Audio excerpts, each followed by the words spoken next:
Meeting to order at 6:06 PM. Whoop. Let's call the meeting to order at 6:06 PM. First item on the agenda is roll call. Nyla Fry. Here. Trisha Brown. Here. Sam Kaufman. Here. Kristen Rungy. Here. Aaron Moran. Joe Zitzelsberger. Here. Robert McPherson. Here. All right, next item on the agenda is confirmation of open meeting compliance. I can confirm that the draft agenda was published in the Waunakee Tribune on 4/12. The final agenda was posted in all three official posting locations on 4/11 and 4/10.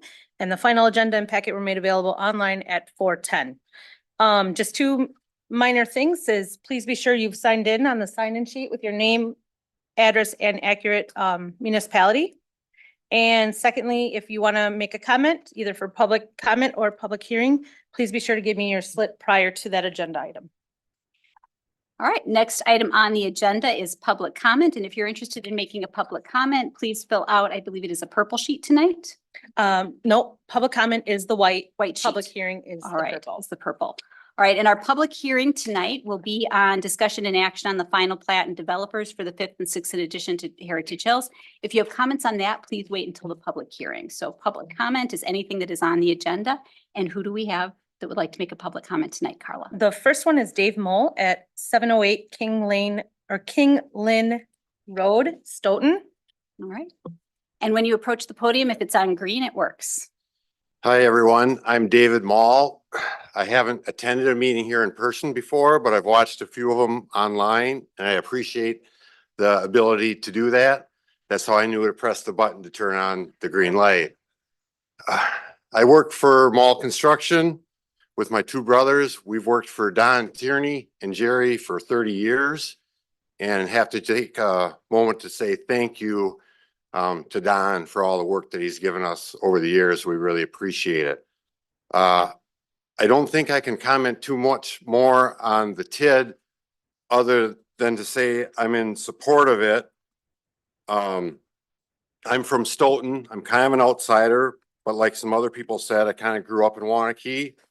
And I found it kind of interesting that Stoughton just approved, let me just read this, wrapping up months of amicable but complicated negotiations, which I think might parallel this. The Stoughton Common Council unanimously approved a developer agreement with Stoughton Trailers at its Tuesday, February 26th meeting. That agreement included tax incremental financing. A lot of the controversy here seems to be on the but-for. And I found that just kind of interesting that Stoughton Trailers, who did somewhere in the neighborhood of 300 or 400 million in sales last year, was able to get TIF approved in the city of Stoughton. And I think it sends a message. It sends a message that Stoughton appreciates Stoughton Trailers. They're one of the largest manufacturing companies of trailers in the country. And they appreciate Stoughton Trailers, and they want to keep Stoughton Trailers in Stoughton. And I think that kind of parallels to what's happening in Waunakee right now. And I've heard a lot of conversations about, well, we can't meet the but-for. So I just think that's an interesting example of Stoughton Trailers met that clause that for their, I don't want to get into the details. I don't have time. But that was interesting. Couple other notes I had. I wanted to say I enjoy working in Waunakee. We work all around Dane County. Every village, city, municipality has a reputation, and Waunakee has a very good reputation. Everybody enjoys working here. I see some other people here that I do a lot of work for. They enjoy working in Waunakee as well. So I want to say thank you for that. And my last comment is there's two things you can do with your money. You can spend it or you can invest it. And I think this TID is an investment in the future of Waunakee. Thank you. Thanks, Dave. Next up. Pat Benish at 1255 Dartmouth Drive, Waunakee.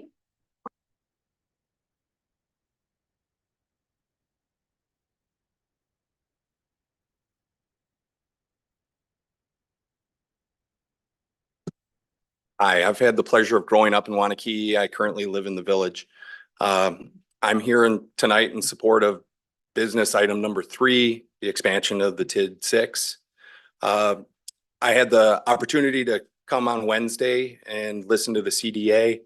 I thought you guys asked some really good questions, right? I feel like I've got a pretty good grasp on what it is that you're going to be asked to move forward with tonight. And everybody that I listened to gave a lot of reasons on why it should be approved, right? From schools to intersections, how we're going to fund roads. So being a village resident, I'm in full support, and I don't think that it should get delayed. I think it should get approved tonight. The budget, the way that I understand it, you've got $2 million a year for roads, and that's been set out in a 5-year plan. Approving this TID gives you an opportunity to move forward with that and not use those funds that are already allocated for other roads in the village. So please move forward with this. It completely makes sense. If you want to do something at a later time with other TIDs, I guess that's something to work through, but I don't think we have the time to postpone this. So I hope to see you guys approve that later today. Thank you. Brian Wallace at 1232 Hanover Trail, Waunakee.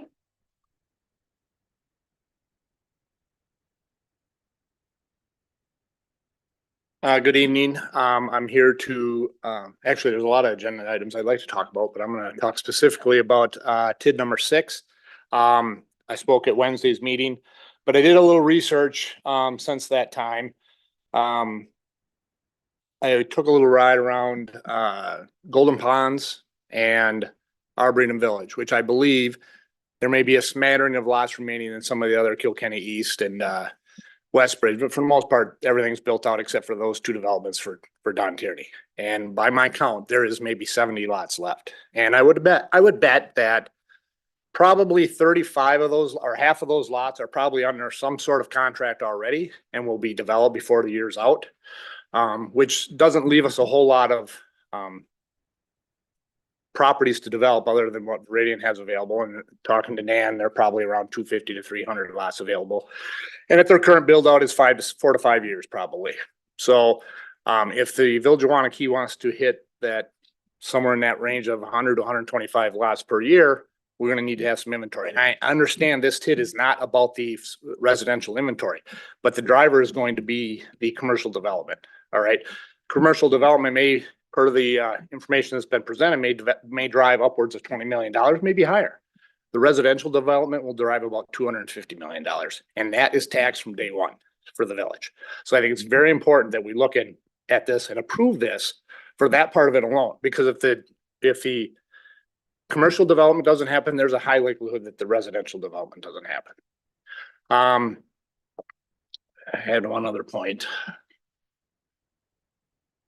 Gotta check my notes here. The $250 million of value will generate approximately $4 million of taxes annually, starting at the beginning. The other point I want to make, and I think I made this on Wednesday, is the Tierneys are asking for 2.8. The village is asking for 4, right? So they got half of the amount, or a third of the amount is for public infrastructure improvements, whatever that might be. The TID currently has 2.3 plus or minus million available in cash right now. What's going to happen to that money if it doesn't get used for something now? Are we going to close the TID immediately and cash out and be done with it and get it back on the tax roll? Or are we going to continue to let it increase in income, and all of a sudden, 5 years from now, it'll be $10 million. Then what are we going to do? Why not put that $4 million to use now with the increments we got? So again, I'm in support of TID 6. Thank you. Thanks, Brian. Next up. Vaughn Fry at 404 East Verlaine Avenue, Waunakee.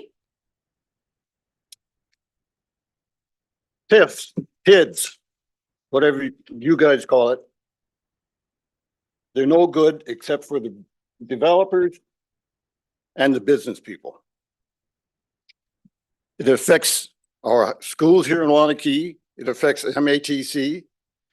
It also costs taxpayers more money because we have to hire more people and more equipment to take care of what's being developed with already taxpayers' money.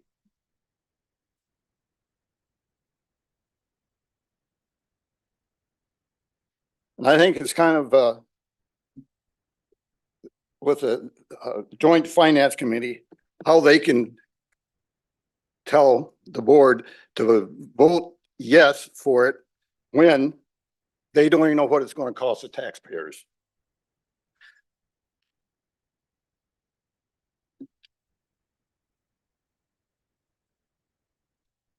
And when the board goes into closed sessions to discuss TIFs, to me, that seems to be a little bit fishy.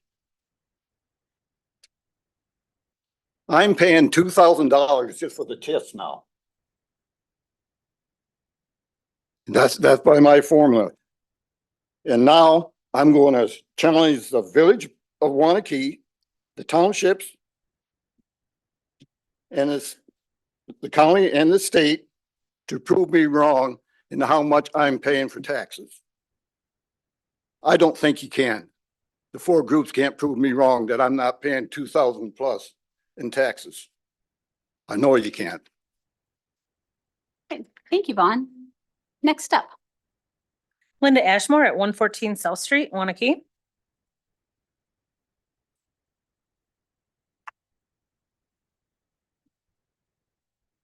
I'm here to talk about TID 6.2. And my biggest issue with this is, does it meet the but-for test? We've seen development come into Waunakee without TIF. We've seen Viridian, Heritage Hills, with a lot of apartments come in and lots of roads, and they didn't ask for TIF money. They were able to do it without. I think they did some of the roads with cost sharing and some of the infrastructure costs was there, but without a TID. And I'd be okay with that. You know, if you have to improve Woodland Drive and you have to improve County Q because of safety issues, I think that the village already was looking at those things though, and starting to budget that. I'd just prefer that through regular taxes instead of TIF, because with the TIF, you have 20 years of the increment just going to the development. And as Vaughn was getting at, you don't have, that money doesn't go into the general fund. So all the services that go to that TIF district uses, it doesn't, we're paying for it. They're not paying back for the rest of the village is what I'm getting at. There's a loss of funding to METC, the county, the village, and the schools. And the schools have said that it's made up with state aid. State aid is still state tax money. It's just from income tax. And the rest of the money doesn't get made up. I do think this will develop without a TIF. The land by the TIF is not in the TIF, in the TID district, but the land by it is near the elementary school and the intermediate school. And those lots are going to benefit from these improvements. And the higher lot cost would probably help pay for the development cost. I just want to point out that the school's position has changed over time, dealing with TIF. And that's because the funding depends on how much enrollment we have. It's a very complicated thing. I'm not going to try to explain it. But basically, it can change. I mean, we're at a level right now where we get, I think, full reimbursement. But back 2017, around there, we had a discussion and it wasn't the same. And the school was not for the TIF that was being considered. I'd like the village to do a comparison of costs to the taxpayers for the needed infrastructure versus just giving up millions in increment. And before you move forward with that, I don't think the but-for test is met, because you could maybe do this with other funding. When you have TIDs, you create have and have not sections of Waunakee. If all the development is driven towards TID districts, then other districts kind of get neglected. And I know people don't like to hear this, but it is free money to the developer. And I'm not discounting that the developer does a lot of work to get this there, but they don't pay it back. Thank you. Thanks, Linda. Next up, Carla. Jerry Ashmore at 114 South Street, Waunakee. I'm also here to speak about TID 6. I'm opposed to it, specifically for the but-for test. It says that the but-for test is that the project would not happen without the TIF assistance. No, we're in the fastest growing area, or one of them, in the fastest growing county in Wisconsin. Right now, the economy is booming in general. There's lots of new jobs being generated. There's lots of development going on. This area is going to develop without a TIF. The other point of the but-for test is that without the TIF, the project would not happen as soon as the village wants. That's the only way you could justify this for the but-for test. But then the question is, why would the village want this to happen very quickly? If you ask the residents, they always overwhelmingly want to keep the small town feel of Waunakee. Developing on a big commercial corridor on Century Avenue and Highway Q is not going to keep the small town feel. So it's not the residents that want this. So my question is, why does the board want to push this development faster than it will happen on its own? We get new developments like this. There's new roads. They have to be plowed. The plowing doesn't happen for free. It has to be paid by taxes, the taxes that I pay and that you pay. There's new streetlights that go in. The electricity to run them isn't free. It has to be paid by my taxes and your taxes. These areas have to be policed, and any number of other village services have to happen there. That has to be paid for with my taxes and your taxes, because of course, when you set up that TIF district, all the new increment from that area does not go to the village to pay for all those services. It has to be paid by everybody else in the village. Everybody's taxes will inevitably go up when you put in TIF districts for the life of the TIF district. So my taxes will go up for 20 plus years for this TIF district. Finally, when the TIF district closes, there's some benefit in the tax base of having this new property on the tax rolls. So at that point, maybe my taxes go down, but that means the break-even point for me, after having paid 20 years worth of extra taxes to cover all these extra services, the break-even point for me is what, 25, 30 years away, something like that. And for the village as well, the break-even point for the village for getting more tax money out of this than is going into it and that they're giving up is 25 to 30 years away. Now, one of the things I hear people say about why we want more commercial is everyone wants new restaurants. We should put in more commercials so we can get more restaurants. But I'd like to point out that in the downtown on Main Street, in the Village Crossing project and the Lamp House, there were 3 spaces that are obviously specifically set up for restaurants. At the end of the Lamp House building, there's a space there that has a nice drive-through in the back that a restaurant never came to fill. And finally, Orange Shoes came along. They were probably happy to get any kind of person to move in there.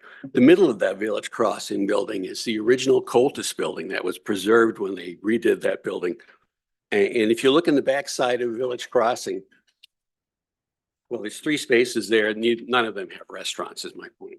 Thanks, Jerry. Next up. Don Morello at 1055 Simon Crestway, Waunakee.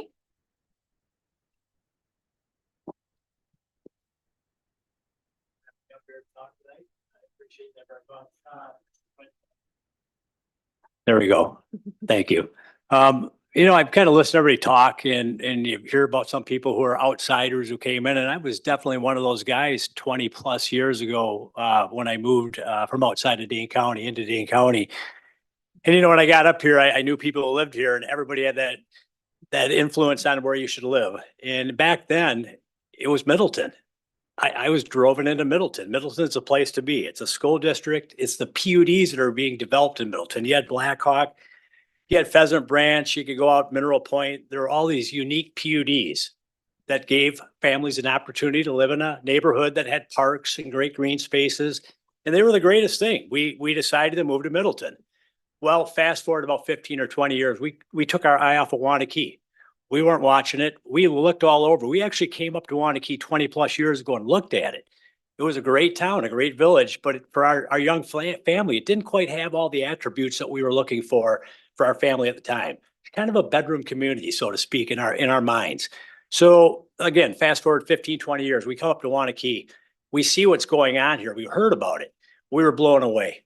We had never seen PUDs or developments like we had seen in here, whether it was Savannah Village, Southbridge, Westbridge, Kilkenny Farms. We loved it so much, we sold our house in Middleton, we moved to Waunakee.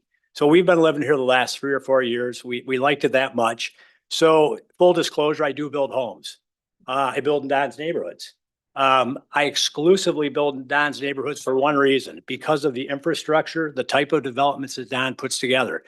When I got into this 4 or 5 years ago, building in Don's neighborhoods, you get talking to people from outside of town and where they're coming from, Boston, Chicago, Milwaukee, wherever, outside of this market. And the crazy thing is they all want to be in Waunakee. Nowhere else in Dane County. Not Verona, not Fitchburg, not Mount Horeb, not Sun Prairie. They want to be in Waunakee. But why?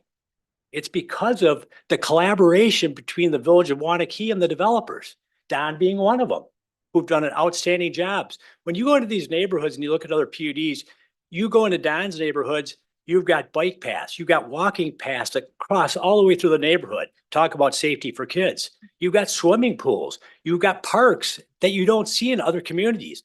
I have friends come in from other states, other cities in Wisconsin. They come to this small village. They don't even know how to say the name. They're blown away. They're going, how? Who? Who's doing all of this? They cannot believe the type of community we live in. This is a utopia. You know, and I get the but for, I get the TID, but I do also get forward. You look at our state flag. What's it say? Forward. Forward, Wisconsin. I'm here to support TID 6. I say forward, Waunakee. Let's keep moving forward. Let's keep the politics out of it and keep growing. Thank you. Thanks, Don. Next up. John Dooley at 2611 Dublin Way, Waunakee.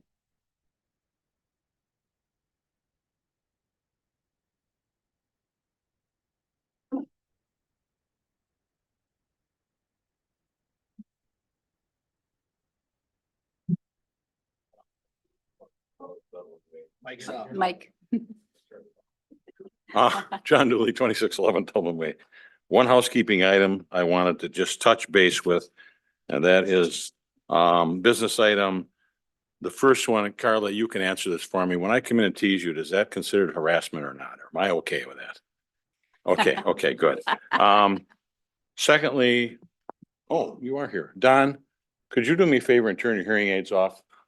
I've heard enough good things about you that I don't, I came up here to wax eloquent. I don't need to build up your ego anymore. But one of the things I've learned since moving this community about 4 or 5 years ago is that I've watched from afar and watched how it's grown and watched how the family, the Tierney family in particular, has devoted their time, their energy, their money, and their pride into this community. And I mean the village of Waunakee.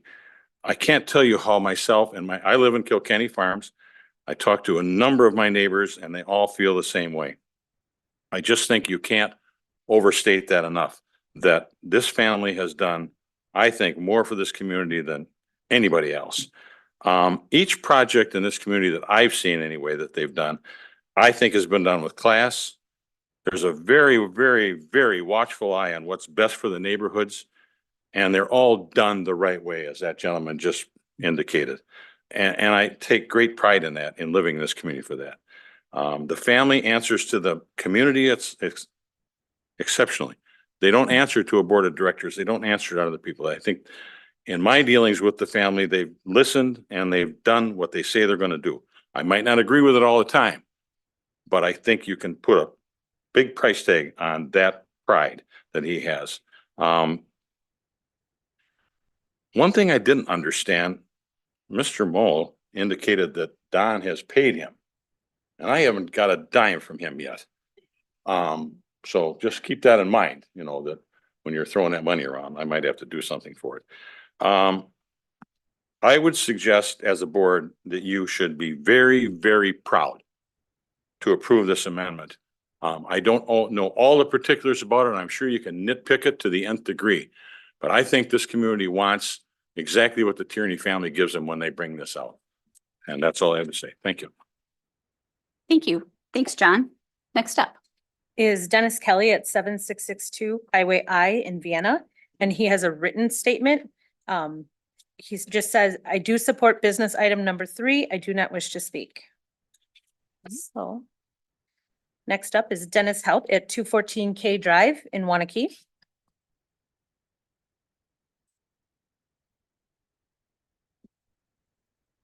All right, I come in kicking and screaming on the last day and pay my taxes. And once I write that check and you cash it, it's the village's money. And it's the same for the developers. It's the village's money to decide. You're deciding to give it back to somebody who's gonna make money on this thing. And I just have to disagree that all of these things are good. Good for you, Don, that you make money on great things. You do a good job, fine, great. But does the village have to support everything that comes up and I'm not saying you could support everything, but this in particular, or many of the TIDs that I don't really care for. And I don't mean to, I'm not trying to single you out, Joe, but no, don't get me wrong. I just want an answer. You said at the August 21st meeting, my gut feeling is it's going to be really tough to satisfy the but-for test, but I don't know. That's why we potentially move forward with this. Okay, this process.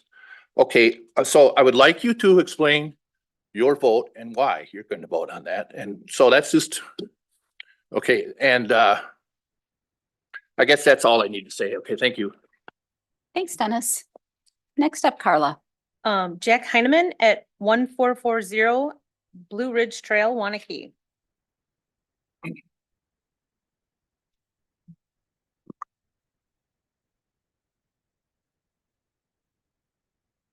Thank you, everybody. I'm Jack Heineman, representing the Waunakee School District. And we're in support of TID 6. We feel that by supporting the TID, it improves the safety for our kids. We're opening up a new school this fall, and we need we're going to increase traffic in that area. And when you look at the infrastructure improvements, I think it supports what we need, what the community needs from a safety standpoint. We've recently done a safety study. So we're looking at not only the safety of our kids internal to our schools, but also coming to our schools. We want to make sure that happens. There's been a lot of discussion on how does the TID financially affect the school district? Mr. Summers, our business manager, has made several presentations indicating that it doesn't really affect our current situation. And one of the gentlemen came up here and talked about housing and how many lots are still available. If we want a strong school system, we want to continue to grow our school system, we need housing.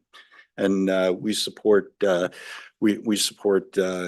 type of activity, businesses. And when those houses come here, do we want to be known as a bedroom community? And if we do, we can continue our efforts the way they are. But so I guess just in closing, we support TID 6 for the infrastructure improvements, that we can get them as quickly as practical. We need houses to improve and grow our school district, and it doesn't really affect our current budget. And thank you. Thanks, Jack. Next up, Carla. I have no further comment cards. All right. Are there any other public comments that people would like to make? Is anybody online? Nope. All right. Last call for public comment. Seeing none, we'll close public comment at 6:35. And next item on the agenda then will be committee reports. First report, Parks and Rec Committee. No Oh, meeting. sorry, consent agenda. Thank you very much. Next item is a consent agenda. Do we have anything we would like pulled from the consent agenda? I'll move approval of the consent agenda. Second. All right. All in favor, please signify by saying aye. Aye. Aye. Opposed? Motion carries. Next item up is reports. Parks and Rec Committee, I hear. they Parks didn't and meet. Public Works did Sorry. not meet this All week. right. Next up then is Plan Commission. Joe? I've got some notes here. Let me grab those. So the Plan Commission met on Monday, April 8th. Basically took up 4 different pieces of business. First one was they reviewed and recommended approval to the board of several documents regarding a land swap on Mill Road. That was resulting from an improperly placed fence. Ultimately, that may allow us the opportunity to connect the Castle Creek Conservancy paths all the way through to Woodland Drive. So potentially allowing all the way out to Governor Nelson State Park could be a nice possibility. Second one was a site plan for new waste management containment structure for SPL No action was taken on that. Supposed to come back with some additional information.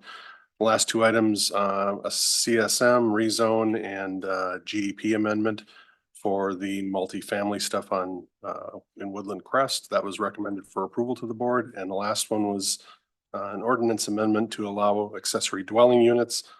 Plan Commission failed to recommend approval with a 3-3 vote, so that'll show up here at some point. All right, thank you. And next item is Joint Review Board. The Joint Review Board met on April 10th for the purpose of reviewing and discussing the project plan amendment for TID 6. Because of the critical importance to the school district, the village ceded the tradition of chairing the board, and we elected Jack Heineman from the school district as board representative and chair. We reviewed the plans, we entertained presentations related to the plans, and set the second meeting for the TID amendment for April 25th, should it pass tonight. Next item on the agenda then would be Joint Plan Commission. And Todd, is that you? It can be, or Brian can report on joint. So I did attend the Joint Plan Commission meeting. At that meeting, we talked about the potential land swap with the between the village and the Durst property. That was also on the agenda for the Waunakee Plan Commission meeting and will be coming to the village board meeting on May 6th. There was a discussion regarding Woodland Crest and the multifamily development east of Simon Crestway. There was a recommendation of approval by the Joint Plan Commission, relatively consistent with the Waunakee Plan Commission. That will also be coming to the village board for the May 6th meeting. And there was a discussion of the ADU ordinance by the Joint Plan Commission. It did not recommend approval. However, that does not prevent the village board from moving forward with that. And my understanding is that is also going to be on the agenda for the May 6th board meeting, I believe. Can I just clarify that this was restricted to the joint planning area? Correct. Yeah, so exactly. Robert's right. So that's why the board can still move, the village can still move forward to the extent that the village board approves the ADU ordinance. It would not apply in the joint planning area or the ETZ. And that's just consistent with the boundary agreements that we've had since 1996 and authority that the Joint Planning Commission has under the Wisconsin statutes. All right, thank you very much. Next up is Police Committee. Okay, so the Police Committee met last Thursday. Basically, we reviewed the chief's Q1 report. January and March calls for service were down. February was up, so I guess take that for what it's worth. They participated in some great community events, paint and paste with the police, cooking with the chief, and then they were participating in Project Brave as well. Staffing is finally seeing light at the end of the tunnel. They're currently 3 patrol positions short. They have 2 in training and 1 that is starting training at the end of this month. So we're almost there. Let's see, there were 2 use of force incidents in Q1. Those were reviewed and both found to be in accordance with the State of Wisconsin Defense and Arrest Tactics Manual, the PD policy, and their training. The on-site accreditation assessment has all wrapped up now. We're just waiting for the actual final vote on that sometime later this month. And then we also reviewed some updates to the building expansion plans. Those are looking really good. And I think they'll be at the Plan Commission in May with any luck. Thank you. We're going to skip over Create Waunakee while Aaron gets situated and goes straight to Finance Committee. Sure, we'll just go right, one more of them. Finance Committee met about an hour and a half ago right here. We covered items 3, 4, and 5 from the consent agenda that was just passed. And that was it. All right. And Community Development Authority met on April 10th. We heard a presentation from Project Home Manager Adam Weiss about programs that are available to Dane County residents that would be congruent with and support the objectives of the Waunakee Betterment Fund. We entertained a presentation from an amendment to TID 6 from Ehlers, from staff, and from the developer. We had a very lively public hearing, which was attended by 3 of the trustees, in addition to those that serve on the board or on the committee. And we then discussed the resolution to approve the amendment to TID 6 and passed it. Aaron. Great. I can actually take it for you, Aaron. Aaron had a conflict that evening. May I ask a question? Not during the committee reports. I want to know how Aaron can make the accurate assessment of the TIF when he wasn't here for the public hearing. Okay. There was not a public hearing for the TIF. It was just public comments. Aaron can definitely. Whatever you want to call it. There'll be order. Thank you. But Brian, please. There's nothing that prevents Aaron from coming in. We do not have a public hearing on the TIF at the board meeting. It's simply public comment. There's nothing that prevents her from taking action. Thank you very much. All right, Create Waunakee. Had a good meeting and a really interesting presentation from Pastor Karen Lucken from Peace Lutheran. They have an art gallery that they've included in their foyer now, and they welcome the public to come and view that. They plan to have rotating exhibits. Similarly, we saw that happen in a local business at DCAR recently, and it's really neat to see that this picking up in interest across the community. Art on Main is kicking off with its 10th year now. So we've got 10 pieces this year that'll be on Main Street in the next coming months. The wrap exhibit is up at the public library. It is a marvelous exhibit with 48 different pieces by mostly local artists. So that'll be up for 2 weeks. Stop down and take a peek at that. Make Music Day is coming up on June 21st, and the Artisan Market will be October 5th, already with 36 Waunakee local applicants and 5 student applicants for participating in the Artisan Market. So we really continue to celebrate all things creative in our village. Wow, that's impressive. That is impressive. Do we have any other committees, boards, or commissions? Nyla? Yes. This isn't pertaining to a committee or board, but I just wanted to give a cheer for the Wellness and Energy Fair a week or so ago. It was very well done. There were 40 exhibits. It was the first time I'd had the opportunity to attend it, and it was well put together. And thank you to all the staff who worked on that. It was a great morning. Thank you. Great. Thanks for sharing that, Nyla. The Okay, EMS yes. district. Oh, is- EMS district. Thank Yes, you. EMS district met last Thursday. We had kind of a good discussion amongst the commissioners about the role that the fire department plays with the EMS in assisting them on certain calls. There were a few concerns between the fire district and EMS district as far as calls for assistance.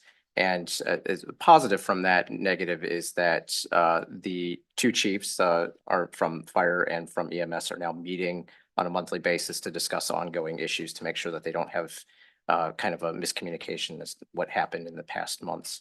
So that's positive.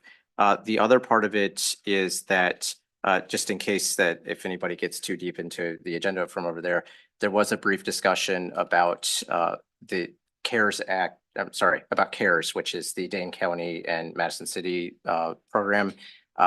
At this time, it is far too early for us to make an assessment as to whether or not this would be a good thing for the village. This would also impact the town of Westport as well, because the county and the city defined which you had to be contingent to the city of Madison in order to utilize the CARES program. So just in case anybody does come across that, the answer is we're still looking at it, but the application for additional funding from the county is due, I believe, later this week. So it's maybe likely that we don't get into it this time around and that we observe for the first year of its pilot program. Thanks. I appreciate the report. And anything else from other committees or commissions? All right, seeing none, we'll move on to the discussion and action on final plat and developers public hearing. Yes. Agreements for the 5th and 6th edition to Heritage Hills. And I believe, Todd, is this over to you for presentation before the public hearing? Brian? Sure. So what we have before you tonight is the 6th edition plat for Heritage Hills, and it gets kind of confusing. This is actually the 7th phase of development. The village board previously approved the 5th addition to the plat back in January. However, when that approval came, it was subject to approval of a development agreement. And so now effectively what we have before you is the final plat for the 6th edition and the phase 6 and phase 7 development agreements. My understanding is that for the plat for the 6th edition is consistent with the GDP and the SIP that's already been approved. And so effectively, probably the biggest issue, that means all of the anticipated lots and the types of homes that are going to be developed are consistent with what was in the GDP and the SIP that's already been approved by the village board. So I know that there are a few comments from Strand related to the plat, and that letter is included in your packet. The development agreements take the form of previous phases and are essentially in final form. We just need to add recording language.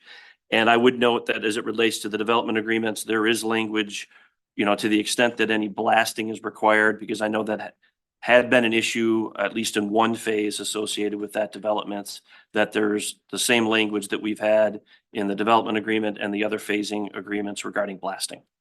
Other than that, I do believe the developer is here. I'm not sure if you want comments before you have the public hearing.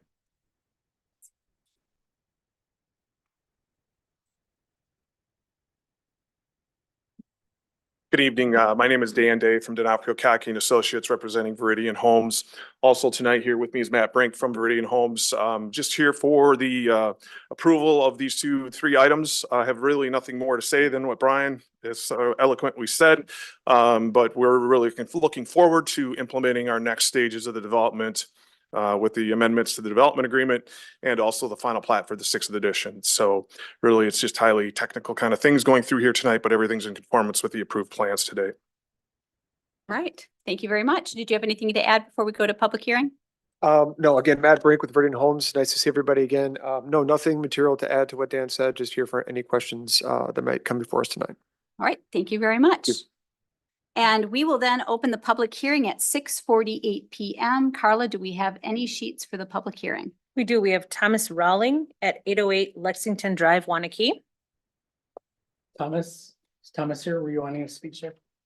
And while Thomas is coming up, I do see one individual online. If that person online wishes to speak during the public hearing on Heritage Hills, please click raise hand and we will bring you in to participate. I've been a resident of Waunakee for about 32 years and very great place to live, no question about that.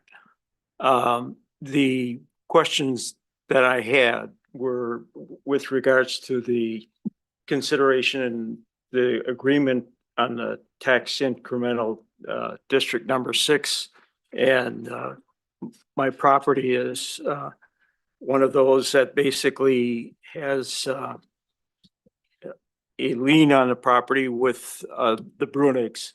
At any rate, I'm wondering what would be the tax or whatever the amount of money is that is going to be asked for by the Brunigs for the money that the $500 that basically was requested by the Brunigs at one time for the sale of that particular part of the property that was originally in the area of the I don't have the sheet yet, but I think it's in area 10 of the property that was basically 10 and 11, the two properties that the Brunigs still own. Does that make any sense to anybody? I'm not sure, Mr. Rowling, but what I'd like to do is, and I'm not sure if any of the developer representatives might have an answer to that. I'm not particularly familiar with it, but if I can get your phone number before you leave, sure. I or our community development director will reach out to you to understand your question clearly and then research and answer for you. Okay, sounds good to me. So I'm going to have you add on to your form your phone number before you head out and we'll be in touch. Okay, 608. Oh, here we go. Got it. 849-7221.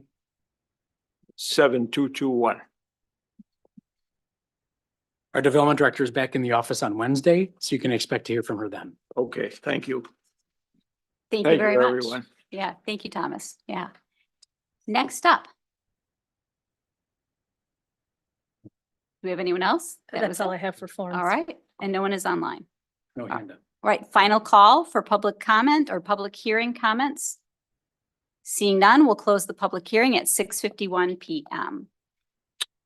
If I could make one more comment. Yes, you can. There is a recommended motion on page 25, just to be clear that what Lauren, I think, is asking for, where it refers to subject to final approval of the community development director, that's going to be related to the Strand comments on the plat. The development agreements, if they're approved by the village board, would not be modified. Okay, all right. Trustees, what questions do we have? Nyla, could we start with you? Okay, I heard something about some plans were provided today, is that correct? From Viridian? Or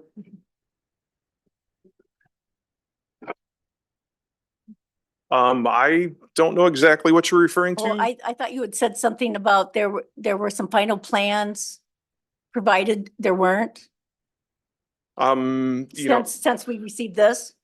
nothing packets? that's germane to these documents was Okay. provided today. Okay, I mean, we might be working back and forth with Kent on final plans, but I mean, okay, that's what I'm talking about. right, but that's just getting through the details of the letter that Okay. he's provided. But that gets to one of my questions and one of my comments and one of my concerns. This is not a negative reflection against staff or any of you, but I have been concerned about the process, that how things go through. And then the board approves it, and then we have staff go through it and finalize it. I've been told by people who have been involved with other communities that they would request that everything be pretty much tied down before the board would vote on it. I just want to make that comment because when I look at this, pages 34 through 35, 36, there's a lot of things that were not answered. And I'm not saying those answers would mean anything to me whatsoever, because I'm not in construction. But I would sleep better at night knowing that it's been finalized and the questions have been answered, and that our staff and our engineers and our consultants have given it the final overlook as far as it can go. I don't know if there's things that would always remain that could not be answered, but for me to finalize something and then it goes to someone else for someone else's discretion, I have a problem with that. Perhaps it's goofy, I don't know, but it just doesn't seem like it's something I should do. Thank you. Thank you, Nyla. Robert, what questions do you have? I do not have any additional questions. All right, Joe, do you have questions? Nothing, thank you. All right, Tricia? Nope, nothing. Erin? Nothing. My biggest thing was just making sure that there are a lot of comments that, I guess a lot of the technical stuff or the information needed from Strand was taken care of with our approval, so. All right. Sam? None. All right. Yes. Thank you. I don't have any questions either, except for Todd. Has Lauren passed on anything that she would like us to pay attention to, given the comments from Strand? I haven't heard any specific. Brian, have you? No. Kent, our village engineer, is in the audience. And if there are particulars related to his letter that you might want him to address, this might be an opportunity for that. Okay, I'd invite him. Do you have any particulars you'd like us to pay attention to? Hey, Kent. Good, yeah, if you don't mind. Yes, so generally, as now mentioned, the way the process works is we review the plans, we review the plat, we provide comments for all of you to consider. Usually if there are showstoppers or things that are going to derail the thing, we get those out right away, and we would make those concerns known, and we probably wouldn't get to the plan commission. My letter is kind of more of a checklist. A lot of it is little things that don't take much time to change or correct. There's usually very little things that we need to talk about on those drawing corrections. And so from my standpoint, as long as it comes back to me and we can do our back checks, I think it's an acceptable plan. Now, if that's not the way the village wants to operate in the future, I'm open to however you want to operate. Okay. All right. Any other additional, Brian? Just Yes. to maybe this gives the board comfort. Until those changes are made to the plat that have been identified by consultants, the village will not sign the plat. And the plat cannot get recorded until it's signed by the village. And so, again, like Kent said, we can certainly, I mean, and I do appreciate what Nyla's saying, because there are definitely communities where, in particular, when it comes to agreements, they want it to be in final form. You know, plats are very technical in nature. And so at least the communities that I work in, it typically, you do have some open-ended issues related to the plat, technical stuff that just needs to be confirmed and updated. But like all communities, Waunakee will not sign the plat until these changes are made. All right. Thank you for that clarification, Brian. Other comments or questions? Yeah, I'll make a motion to recommend approval of the sixth edition final plat and developer agreements for the fifth and sixth edition to Heritage Hills Phase 6 and 7, subject to final approval of the Community Development Director. Second. All right. Do we have any discussion on the motion? Just to be clear, I mean, I know that you read the way it was worded, but motion to approve. Yeah, okay. Yeah. All right. No further discussion. All in favor, please signify by saying aye. Aye. Opposed? Nay. Motion carries. All right, next item on the, thank you very much for coming tonight. Next item on the agenda, if you're following along, it's on page 54, and it is a discussion of, or presentation and a discussion of the proposed ordinance prohibiting harassment of election officials. May I? I Yes. would like to make a motion first, actually, Oh, yes. that we take the business items in the order they're listed on the agenda rather than the order that they are numbered. All right, thank you for pointing that out. Yes. We have a second on that. If you'll notice on your agenda, they're numbered 1, 2, 5, 3, 4 instead of 1, 2, 3, 4, 5. So we'll be going top down in vertical order. Second. All right, any discussion? All in Aye. favor? Aye. Opposed? Motion carries. Now let's discuss and take action on the ordinance creating section 4622 of the Code of Ordinances, Village of Waunakee, prohibiting the harassment of election officials. And Todd, is this to you or is this to Sam? Yeah. Would you like to say? This was a change that I had requested, talk with elected officials in a lot of different communities. This was something that DeForest had recently done, seemed reasonable for us to do, a show of support for our local election workers. So yeah, the draft is pretty much just their ordinance word for word modified to fit our ordinances and our wording, numbering and so forth. Thank you, Sam. Do we have any discussion on this? A little bit. I work at the polls, and I've never really felt unsafe. I did reach out to Chief Kreitzman on this just to ask out of curiosity if there were any incidences of harassment of election officials.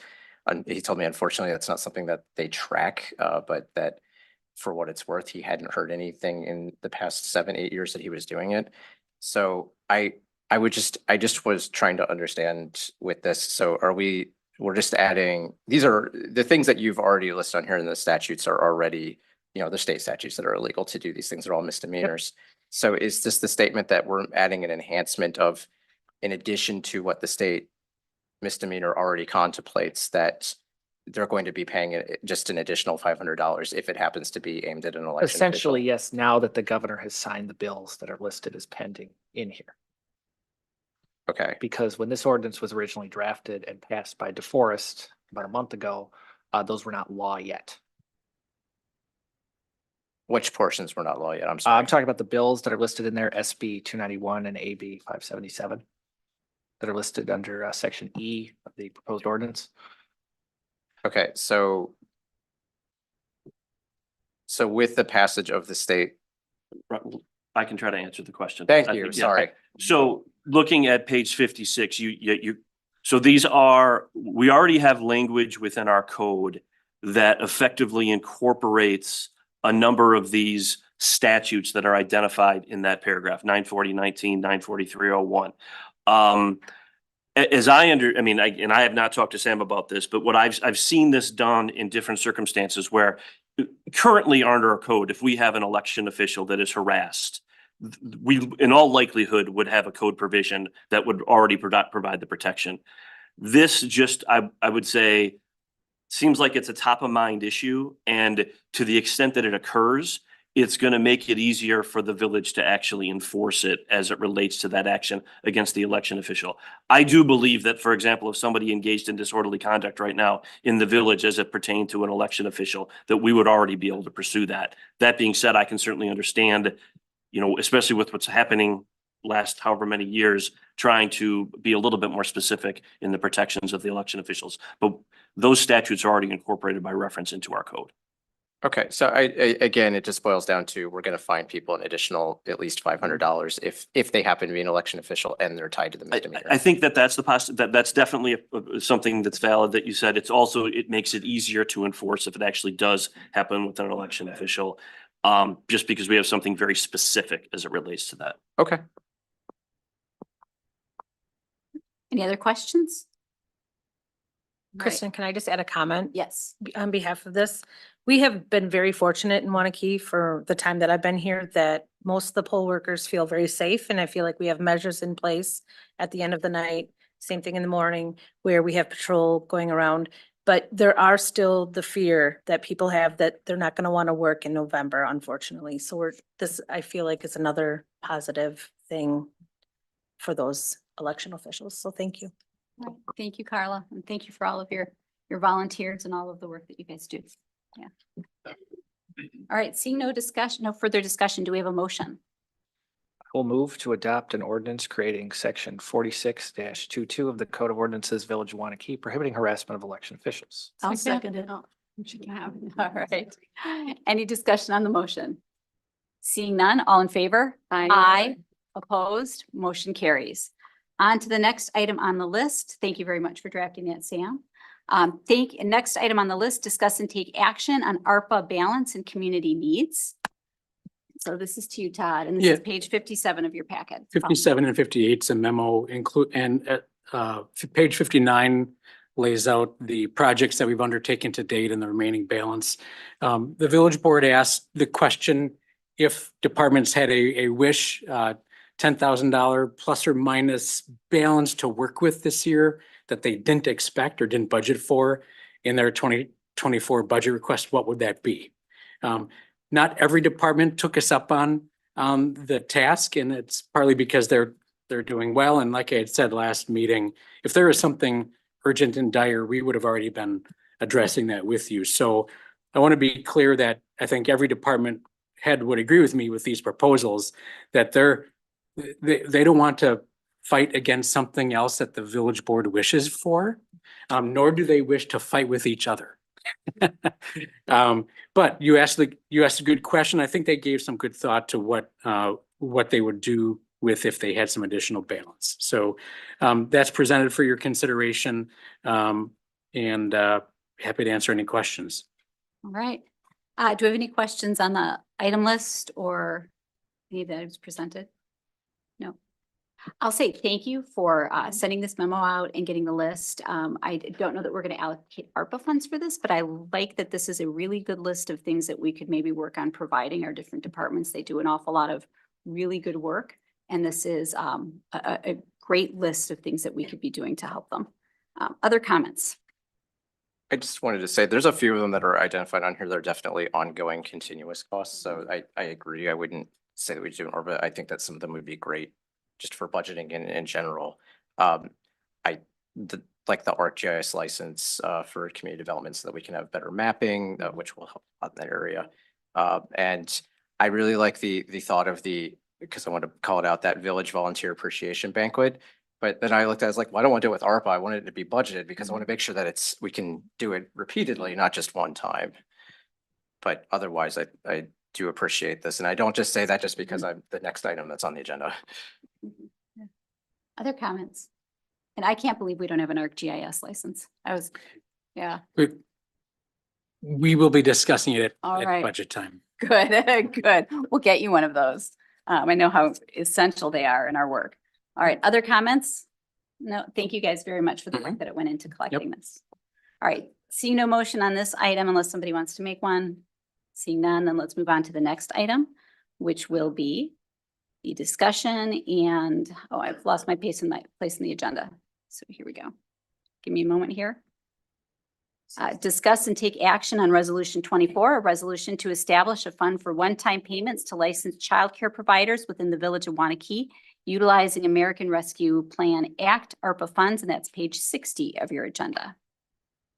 And Robert, would you like to, or Todd, would you prefer? Yeah, I can start. I met with Todd and Renee last week to go through some of the changes based off of board feedback and based off of staff feedback as well, to clean up and bring a votable version of the resolution to the board. Some of the major changes that I'll highlight on here from the red line. We did reduce the audit period down to 2 years. We wanted to make sure that it couldn't be weaponized by a future board if they had an issue with something with a specific provider that received money, that they would call for an audit for them. We believe 2 years is perfect for keeping people honest. The second is that with Trustee Fry's recommendation, we did remove the optional tag from the quality incentive per staff amount. So what that one is the higher your Young Star rating, the more money that you would be eligible for under the program. This reflects the board's desire to make sure that most of the funding is really aimed towards retaining quality staff and helping them get additional training to be the best that they can be. The other component that's a major change is we did also, with Trustee Fry's recommendation, adjusted the language to state that we would include those providers that are certified by 4 Cs of Dane County. So that added 2 potential additional recipients to the list. And then in order to kind of bring some structure to this, I put in some suggested dates in there. The June date would be giving us some time if we still want to make further adjustments on here, but also to get a full final number from the appendix, from the funding matrix that everyone still hasn't seen, but would be based off of feedback that we receive from providers as to how many would participate. We did remove a lot of the language as well that talked about how they would be paid, to just state it will be a lump sum payment. The suggested date was July 15th for the resolution. And then updating language about when they must spend it by to have conformity with how we're doing everything else with ARPA funds. We just stated December 31st, 2024. That way we're not worrying about chasing down 6 months afterwards. All right, thank you very much. What comments or questions do we have? Nyla? Robert, thank you for putting this together and making the changes. I have one minor thing that I would like the board to consider on page 67 under restrictions, where it says high-level administration staff for group providers may receive no more than 2 times their per staff amount. I would like it to say may receive the same percentage wage increase.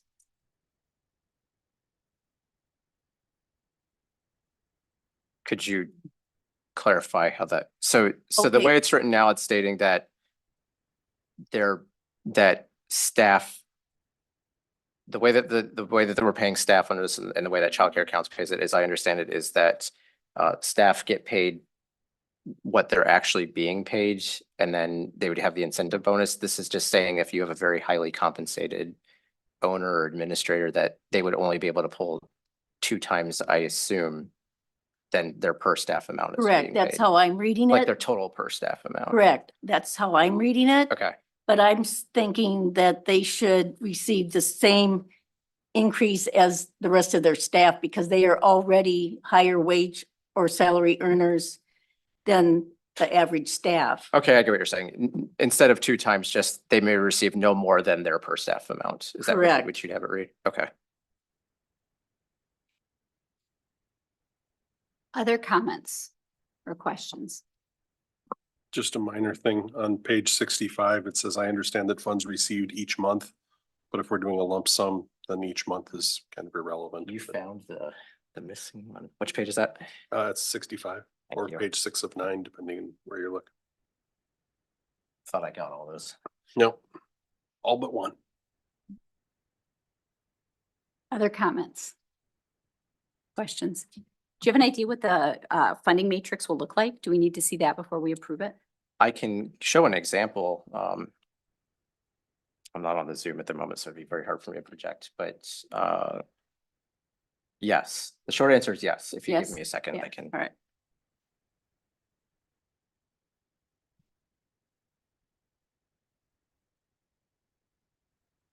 Now we're gonna have the awkward silence as I log in. It's all right. Yeah, we should have some hold music.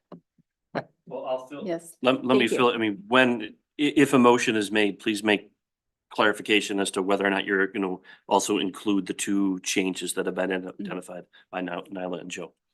All right.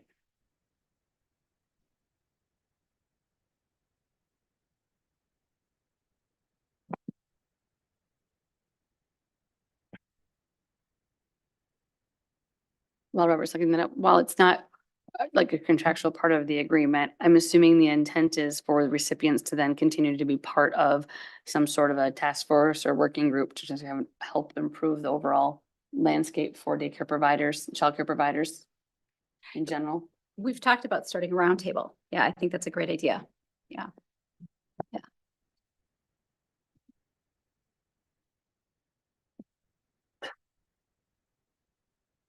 I've joined, Jared. Can I ask a question in the meantime? Do we have a plan to make sure that we don't miss anyone when we're communicating this out? We do. So we have the list from DCF as to who qualifies under it, and then Nyla provided me with the two providers from 4Cs.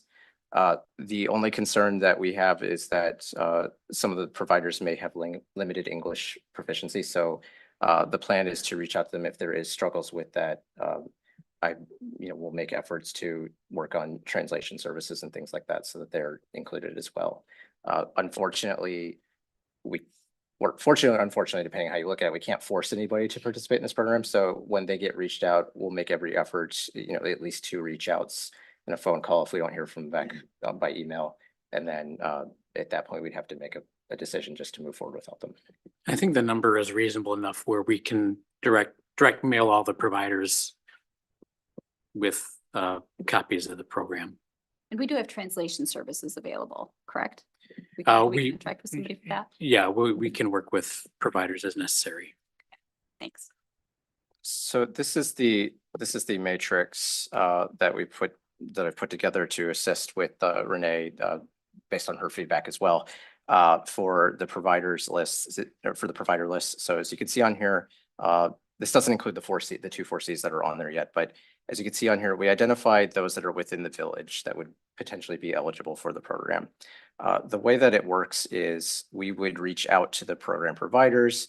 They would provide us information. So for example, excuse me, I'm on the wrong screen. If we go into licensed care providers, you can see on there, we would collect all information from them about employees, and then it would fill out that information based off of their Youngstar rating. So for example, at Leap Academy, I'm just going to throw a number on here. You see there's 2 employees. It will automatically, 2 full-time employees that automatically will feed in that information into the program. The other part is that children are paid based off of their age, so it would automatically fill that information in based off of part-time and full-time. This is all information that they're currently providing under the Child Care Accounts program, so none of this is going to be particularly new to them. Then what would go back here is on the cost estimation screen, you can see it starts mapping it out based off of the information that's put in, just how much it would cost. If you'll see on here, there's these things where it states 2 months, 3 months, 4 months. Focus on the incentive since we agreed that we're going to do incentive payments. Over on the side, then we would have an active list to see on here how much we could pay out to get to the full amount of the ARPA funds that are proposed. This ensures that the funds are used as efficiently as possible and to benefit those who have applied for the program, since presumably we'd be agreeing as a board that we want to set aside the $85,000 and pay out the full $85,000. This also allows us to make sure that we don't have any overages and that we're not promising something that we can't deliver on.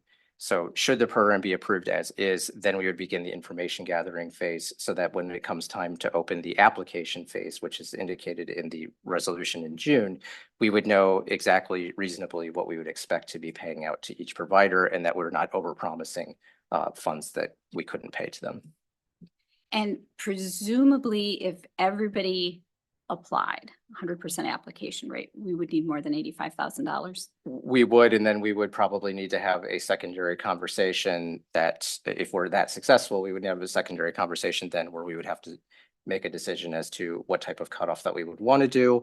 That would be at the discretion of the board, I would believe. We could award proportionally, we could. Yes, Okay. yes. So if you, correct, so if you had a provider with 100 kiddos versus one that had 3, you would be able to then proportionately, lower that down so you get to the $85,000.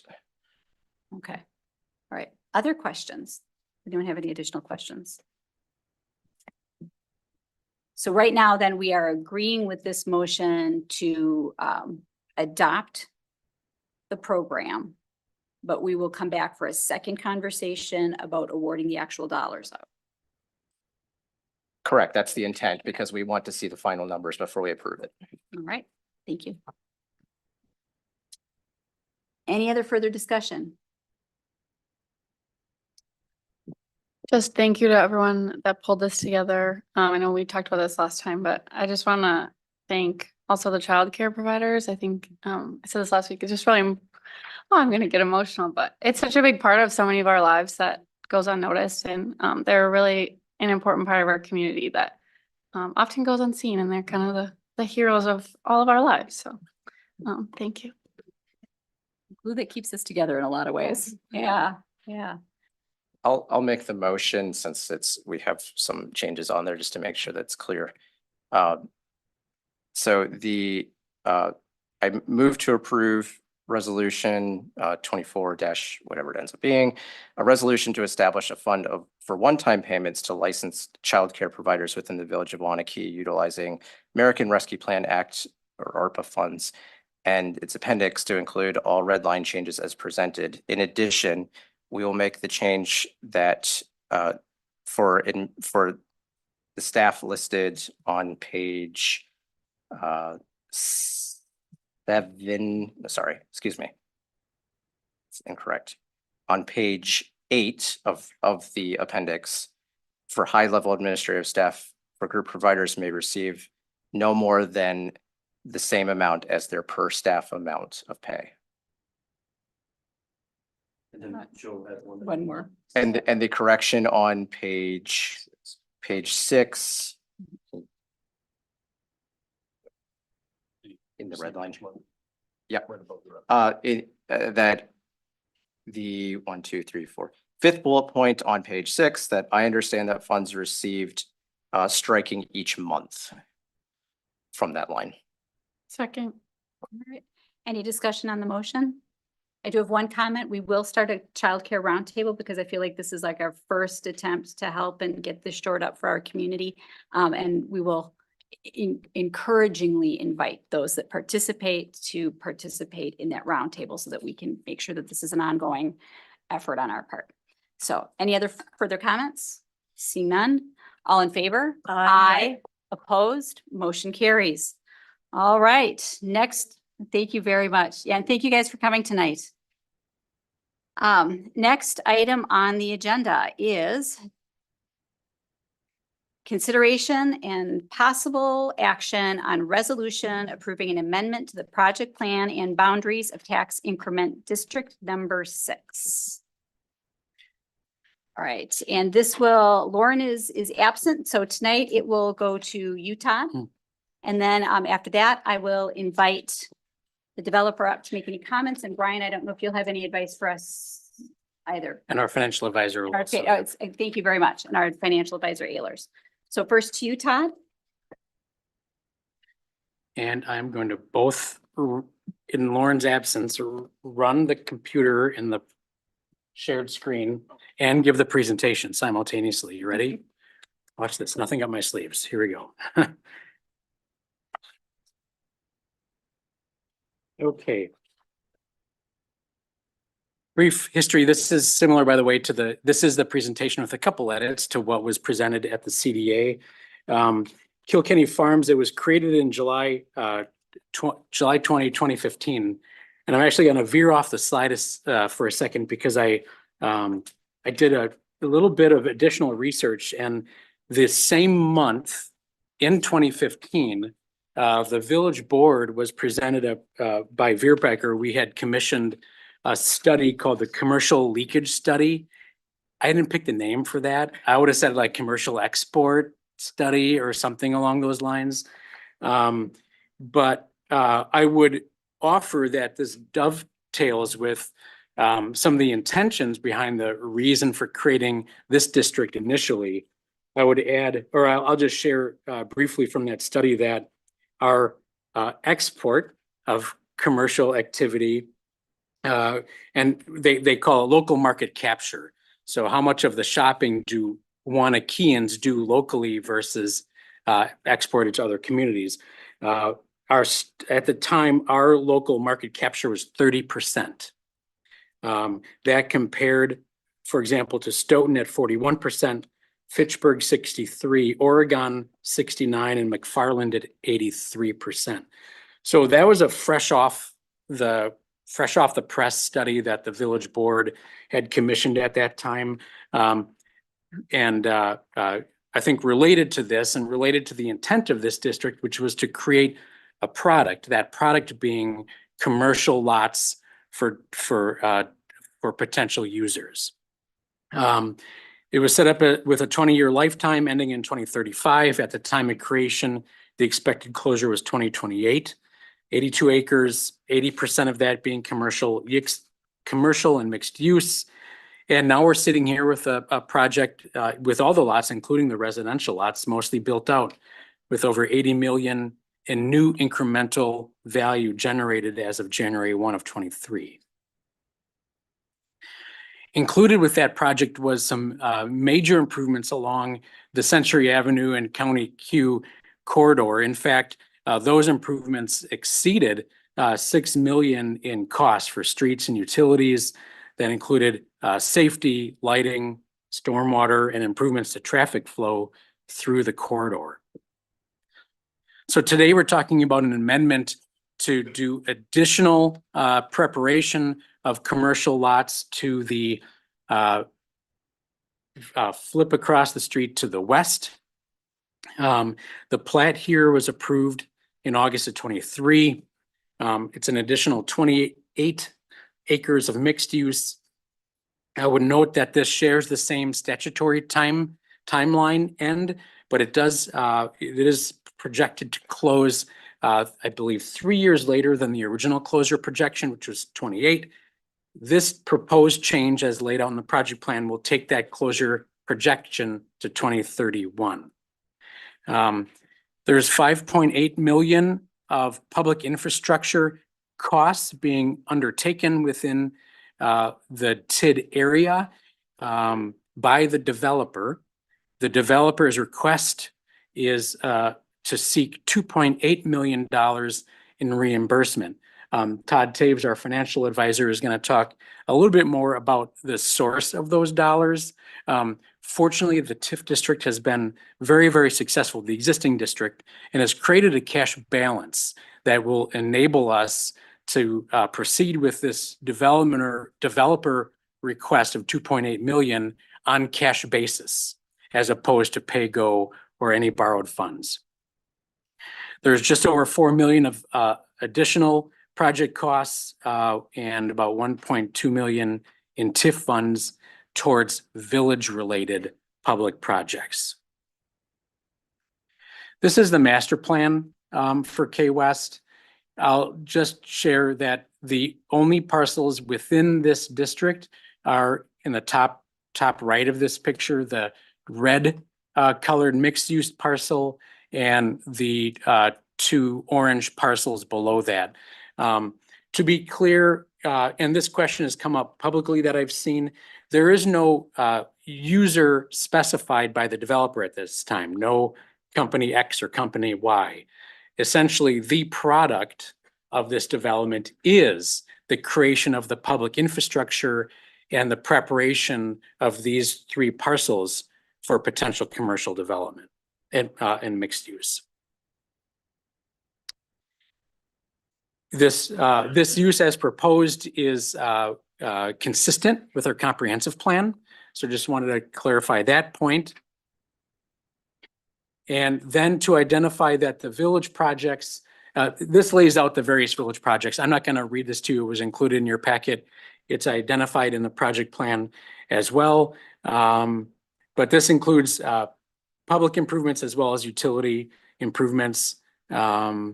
I think one thing I would note, an interesting project in here that we did include is lighting and additional treescape additions to the Century Avenue corridor, especially as you continue, let's say, south from Endress Manufacturing. You hit the intersection at Woodland and Q, and then you continue through that corridor.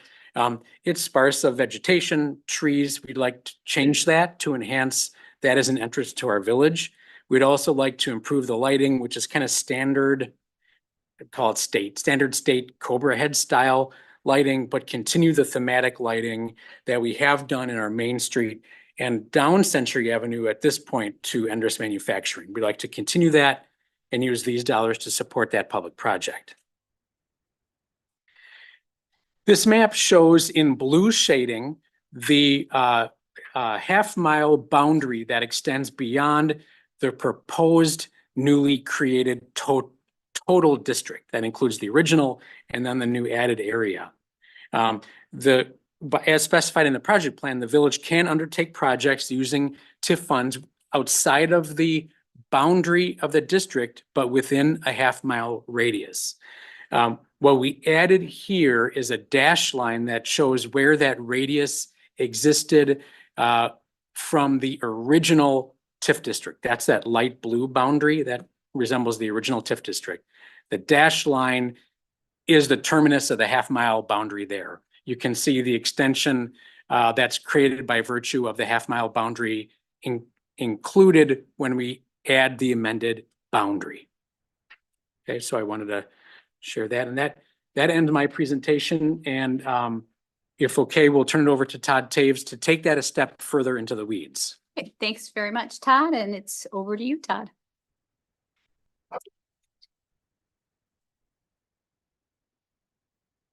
Well, I've got a set of slides that looks awfully a lot like Todd's, so given your agenda and the time, I won't be redundant. But while Todd's pulling that up, maybe one thing I'll talk about quickly is the but-for test, because that's not in the slides. So one thing I would turn your attention to is the appendix within the project plan.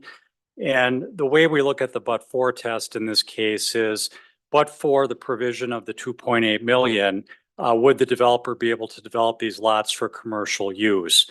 And in short, based on the information we were provided, I've got a colleague that authored that memorandum that's got a background in real estate economics and development. And the short answer is, with the 2.8 million, the project reaches what we would view as just bare minimum returns to even make it worth going forward. And there's probably an element of, I would say, community, wanting to contribute to the community that's driving that, because in most cases at the returns that are being generated, we don't believe that most investors or developers would make that investment based on the returns. As noted in the memo, there certainly is some potential for an upside. We looked at the assumptions as to the cost of the improvements, which are based on engineering design, cost of capital, assumed lot sales and absorption. And we believe that all to be reasonable. We do mention in the memo, and this is really a development agreement issue, not a TID plan issue, but there is the ability to insert language which essentially is a revisiting, saying this is what we expected to happen. You can go back at a later point in time and say, here's what really happened. And did it turn out so much better that really it would not have warranted that entire 2.8 million? We think it will take a pretty dramatic shift, either by the sales prices of the lots being significantly higher than is assumed, or the infrastructure costs coming in substantially lower, or some combination thereof. So as to the slides, again, would just emphasize here that at the end of 2023, an unaudited estimate is that we do expect there to be about 2.33 million in cash, and that will largely fund the proposed incentives. So district is performing well, as was expected, and as a result, we do have that cash on hand. The statutory purpose of the amendment is twofold. Todd talked about the project costs. The first portion of the amendment is the additional 28 acres. So we'd be amending the boundary to bring that in. And then secondly, we're amending the project plan document to add about million in new project costs on top of what's already in the plan. And that consists of that 2.8 million I mentioned, which would be reimbursement to the developer for public infrastructure costs that they would initially fund. And then the balance is 1.26 million. This is a portion of various public projects where the engineer has made a determination of the total cost. This is what can reasonably say is allocable to the tax increment district. So it's just a sliver of most of those costs that have been included. Todd already covered the map, orange area being the territory proposed to be added. Again, we've looked at the plat. This just shows you in a little more detail how those lots would lay out. Basically, what we're looking at is 3 commercial / mixed use lots that would be incorporated into the boundaries of the TID. Again, the uses we've covered. The only comment I would make additionally on the half-mile map is you'll notice the reddish orange is conspicuously outside of the blue bubble. And anytime you have a sanitary sewer, water or stormwater type conveyance or infrastructure project, that is not the half-mile radius is not applicable to that. So if you've got to go ahead and make improvements, upsizing a well or a storage tank, sewer treatment anywhere within the community, you can always do that under the TID law. So really that half-mile boundary is germane for the various projects that Todd talked about in terms of the roadway as well as the lighting and landscaping. This is an excerpt from the project plan. On the top, we've got the costs that have been incurred to date and are expected to be incurred through the remaining life of the district. For what's already happened, what's already in the plan, that's that 14.4 at the top in the far right-hand column. What we would be adding by this amendment are lines 5 and 6. So again, that's that 4 million consisting of the 2.8 million in incentives, 1.2 for contributions towards village projects. That would bring the total estimated project costs within the plan to 18.4. The bottom part is really the residual. It's the things that the TID would not pay for. Notably, the 2.8 million is only paying for a portion of the commercial lot improvements. The 3 million you see under line 7, that represents the portion that the developer would fund for which no reimbursement would be provided. The other thing I would note is that, again, because the district has cash on hand and is also bringing in cash on an annual basis in excess of its project costs, we would not expect that the village would need to borrow to finance any of the projects listed on this menu. There was some discussion at the CDA last week. Well, what if we wanted to do this project sooner than the plan calls for? Could we borrow for that? Well, certainly you could. That would be a decision that the village board could make at the appropriate time. But we do show that there is the ability to cash fund based on the sequencing of projects as are listed in the plan. The actual value of the TID as of January 1st of last year was mentioned at 80.1 million. This 20.3 million in the associated years. This is the assumption as to basically the build out of these additional commercial and mixed use lots, which we feel is conservative, but in a full build out scenario, again, about 20.3, 20.4 million in added value to the tax increment district. On an increment projection standpoint, this goes back to the inception of the TID. So for the current year, which would be construction year 22, value year 23, and revenue 24, the village is actually bringing in 1.37 million for this budget year. So again, we've got substantial cash flow coming in on an annual basis. Then we show that additional value coming online in the 2025 through 2030 construction years. At the point that that was all built out at the current equalized tax rate, we would be bringing in about 1.7 million a year. If the district were to remain open its entire 20-year life, which we are not projecting, it would collect about 27 million in tax increment. And lastly, in terms of the cash flow, Todd had mentioned the original district project plan envisioned a 2028 closure. The most recent report that we provided to the Joint Review Board late last year forecasted 27.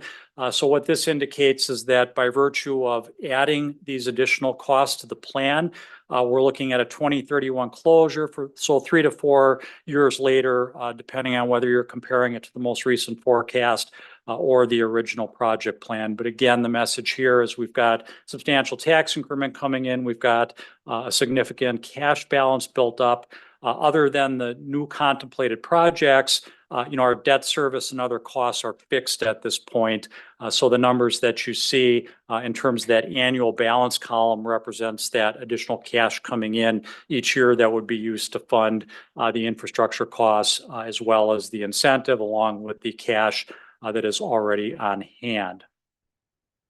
And just by way of schedule on the last slide, as was mentioned in the earlier reports, this did go to the Joint Review Board and the Community Development Authority last week. Should you choose to advance this evening, we do have a Joint Review Board meeting tentatively scheduled for next week, Thursday. All right. Thank you very much, Todd. And before we get to questions and statements, I'd like to ask Don if he would like to, or Jerry, if you'd like to make any comments. We've got about 20 minutes on the agenda allocated.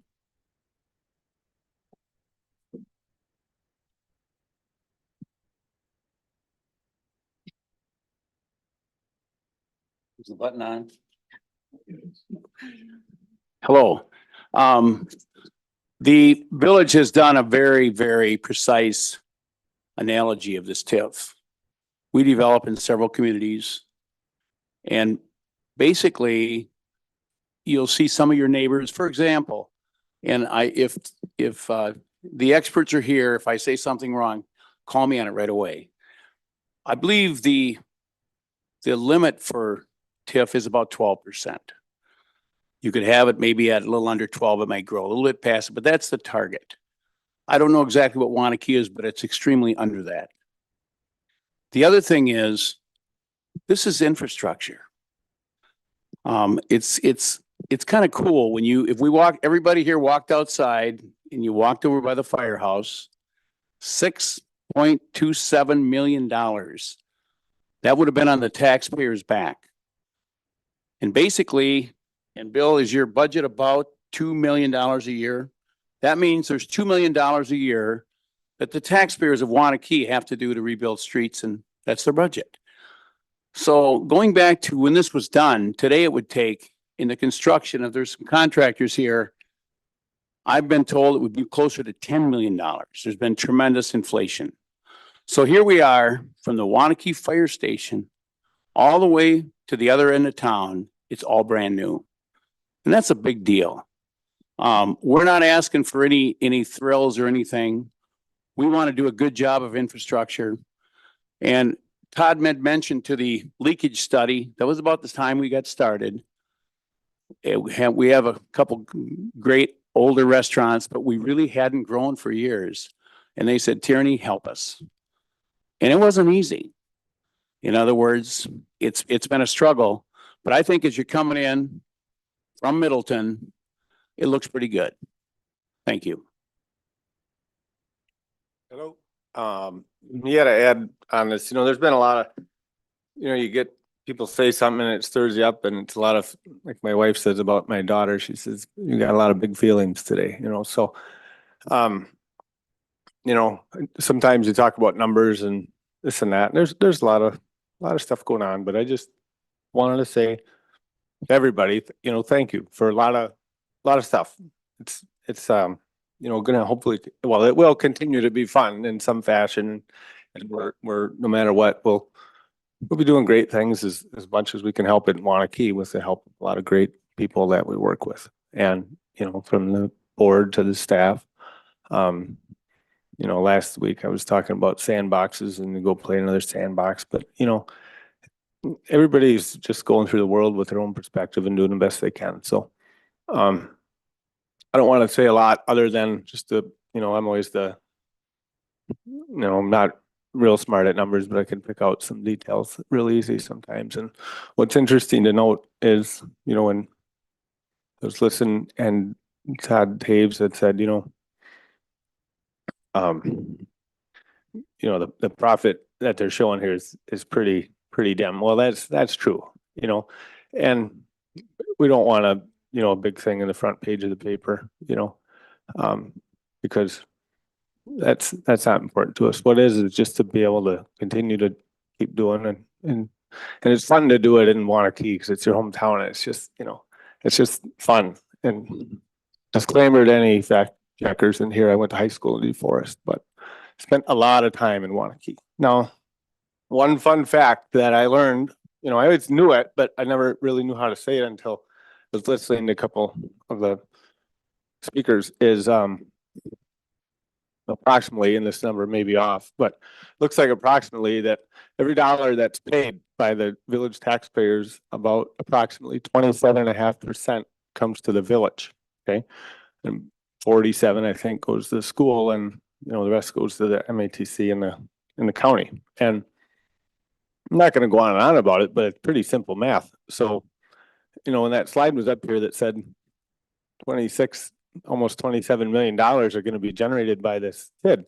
So then you look at that, from the perspective of, well, what happens if this TID wasn't here and all this stuff was here anyway? See, well, guess what?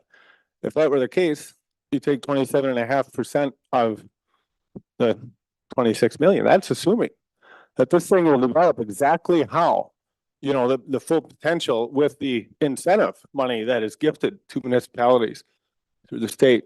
Give them incentive to grow. Of course, it's an incentive. Utilize it. That's why they put a cap on it. So towns can't just run rampantly growing like wild, right?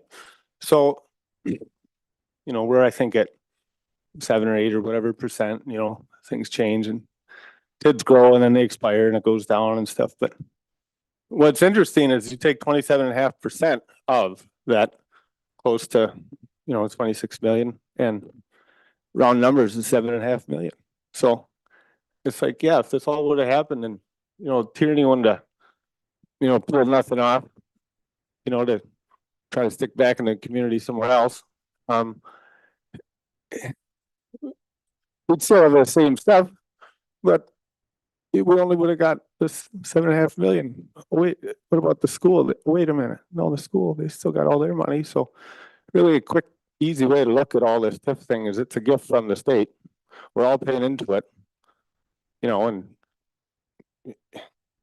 if you don't take out, that's fine, right? But we're all paying into it. And it's a gift, and it's a gift at approximately the amount of the school rate, in my opinion. And, ask Todd Taves, if I'm way off, I understand there's little details, but that's approximately what it is. So I really can't say anymore because the math is all there. The math and the facts and everything are pointing to this thing. But all I wanted to say is thank you to everybody. It's fun working here, in the village, and it'll be fun no matter what happens tonight and whatever. We'll all wake up tomorrow and we'll, live it. It'll all be great. So, again, thank you to everybody. So I, of course, support it, and for a lot of reasons. So thank you. Thanks, Jerry. Thanks, Don. Thanks, Todd. Thanks, Todd. I think we are going to have some questions. Before we get to trustee questions, I got several emails this morning that had some questions from folks that aren't able to be here, and I'd like to ask those if that's all right, and then we'll pass it off to trustees and come back. First question was, is this legal? Whatever decision you make tonight will be legal. You have the discretion to vote for this and you have the discretion to vote against it. Second question, were the costs for the road improvements included in the costs of the schools? And we do have Steve Summers, I believe, here yet tonight. Yep. But Todd, you might be able to Steve's- also address. Well, I'm happy to let people smarter about this than me talk about it. But Steve's here as well as our village engineer and public works director. Maybe we could take team on that question. Do you want to repeat it? Yes, were the costs for the road improvements that are part of this included in the cost of the school? Specifically, your question was, weren't the costs of the road improvements included in the costs of the schools? Well, And I Bill? believe the answer is no. Yeah. And I'm looking to everybody, the team, and everybody is agreeing that that answer is no. All right, thank you. I'll try this Ken? one. So the Yeah. school did do improvements to Woodland Drive, but those are separate from what we're talking about this round. What was given for opinions of costs include additional improvements, including bike paths along the south side, improvements to the intersections actually crossing Woodland Drive to the north. There's signalizations at Highway Q and Peaceful Valley Parkway that'll be improved with pedestrian crossings there as well. So those are some of the new improvements that the school wasn't made responsible for. They did do some improvements out in front of the school frontage, but these are different. Thank you, Ken. That answers the question. Yeah, thanks. I'm sure there'll probably be more questions too. So next question I had, if we didn't have the TID funding to do the improvements to the intersection of Woodland and Century or to improve the road in front of the intermediate school, which you just talked about, in the Heritage Elementary School, and we still had to do the improvements, then what are our options for paying for those improvements? I tried my best at the CDA meeting to answer that question, but fortunately Renee is here tonight and Todd Taves as well, who I think would be better at answering that. Well, and Bill And Bill, is a yep. big part of, I mean, our options, if we didn't use TIF funding for it, is either reallocate some of the money that is in our, I believe it's a 5-year plan for road work at roughly 2 million a year, or do additional borrowing. That would go directly to the taxpayers. Okay. And the taxpayers of the village. The taxpayers of the village. Okay. All right. And by the way, you may have looked it up or have seen it, but I have the 5-year plan that we have currently, and I'll hand that out so you can share it. By the way, quick introduction of Kaylin Stout. She handed out the PowerPoints earlier. Kaylin's our new communications manager, in case you haven't met her yet. And this is your first village board meeting, correct? All right, welcome, welcome. They're usually not this well attended. So if we didn't do this TID amendment and we wanted the other municipalities in the school district to help pay for the road improvements that are needed by the schools, just the portion that we need to help the school along, then what could the village do to make Westport, Springfield, and Vienna help pay for the road improvements that are needed in front of the school? Again, these are not my questions. These are from folks. We would have the ability to talk to them and ask them, but we do not have the ability to force them to contribute. Okay, thank you. Next question, were other taxing jurisdictions asked their opinion on the agreement? Do any of them get a vote? Who is the final say in this amendment? So as the schedule shows, if the village board were to approve the resolution before it, then it would go to the joint review board. The joint review board is comprised of a member of the village, member of MATC, the school district in Dane County, and then a public representative. So the answer and the amendment to the TIF district, if it were to be approved by the village board, wouldn't go into effect unless it's approved by the joint review board. So the easiest way to say that is anytime that you have an amendment to a TIF district, for it to be approved, it requires approval of either a plan commission or CDA, in this case, the CDA, the municipal body, the village board, and the joint review board. So yes, the other taxing jurisdictions do get to participate. Thank you. End of the questions that I got today. So let's start on the inside and out. Sam, do you have any questions or comments? I mean, I guess I would say in my terms of personal opinion is, this is the most desirable development site in our community. You only have to build 2 stories up if you want capital views on this site. We've seen that with some of the other development that we had in that area. For that reason, I still hesitate to be in favor. All right. Thank you, Sam. Erin. Yeah, I don't love the idea of extending the lifespan of the current TIF. I think the quicker we can close them, the better.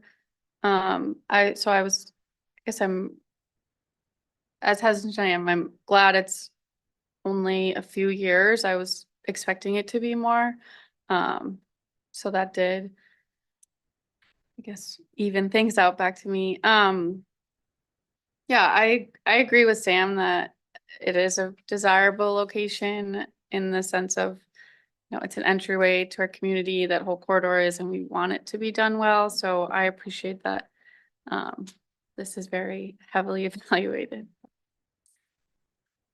No big questions. All right, thank you. Joe? I've got several questions. I think the first couple will probably be to Todd Taves. Let's say that something magical happened and the 20 million in development that's estimated here actually occurred and was completed in 2025. Does that mean that we could then close this in what, 27, 28 as originally expected? Without running the numbers, I would just say it maybe moves it up a year. The thing to remember is from the time something is built, it's valued the following January 1st, the tax bill goes out that December, and then you collect it. So there's effectively a 2-year lag. So, you know, the reality is that even though we expect additional value, it's really the value presently in the TID and the cash on hand that's going to fund the bulk of this, because by the time most of the development is online on a projected basis, the TID will have closed. Okay. And once we get to that point of everything balancing out, we can close it. So, I mean, if we get to that point in 29 or whatever. You're required to. Yeah, okay. Second question would be, there's nothing in here that's, this is basically a standard TID. So, say a business wants to come in and locate on one of those parcels, they're able to come back to us and say, hey, we'd like some sort of TIF financing for whatever it might be. That's not to say we're going to approve it, but they're able to make that request, right? There's nothing that would prevent a business from making that request. You know, from my point of view, the benefit is the fully improved lot that is now ready to be built on, but that would obviously be the board's discretion. Yeah, the infrastructure, I think, is it's obviously the important piece here, but I was just curious if that was also a part of that. I've got, if maybe Todd can bring up that half-mile map with the, I guess, purple dotted line. I got a couple questions around that. So when Highway Q was done out here from the fire station to the edge of the village, obviously that a portion of that was out of the half-mile boundary for the original TID. I'm gonna have to bring up a different. Yeah, no worries. I guess ultimately my question when we get there is, because a portion of that project was outside of that original half-mile boundary, were the TIF funds only allocated to the portion that was within? Or are we able to, as long as a portion of that is within the half-mile, can we continue to extend all as one project? The actual funded costs are supposed to be within the half-mile boundary. Okay. So from the original one and the Highway Q stuff, basically it went up to where the dotted line was and the village was responsible for whatever the remaining portion of that. I can try to answer that question, Todd. Yeah, the project itself was identified within the project plan, but I do believe what Todd is saying is correct. In other words, I think this was viewed as one large project. You basically all the work that was done on Century Avenue and Q, and therefore certain amount of TIF money was used to pay for that. But I don't know the exact answer. I do know that entire length of the road was identified within the project plan that was approved by the Joint Review Board. Okay. So with one of the things we're talking about here is that green road going forward, the green portion of Woodland Drive. If we did not do this amendment, we would not be able to, all we'd be able to do is potentially the, rightmost 1/3 of it. Would that be accurate?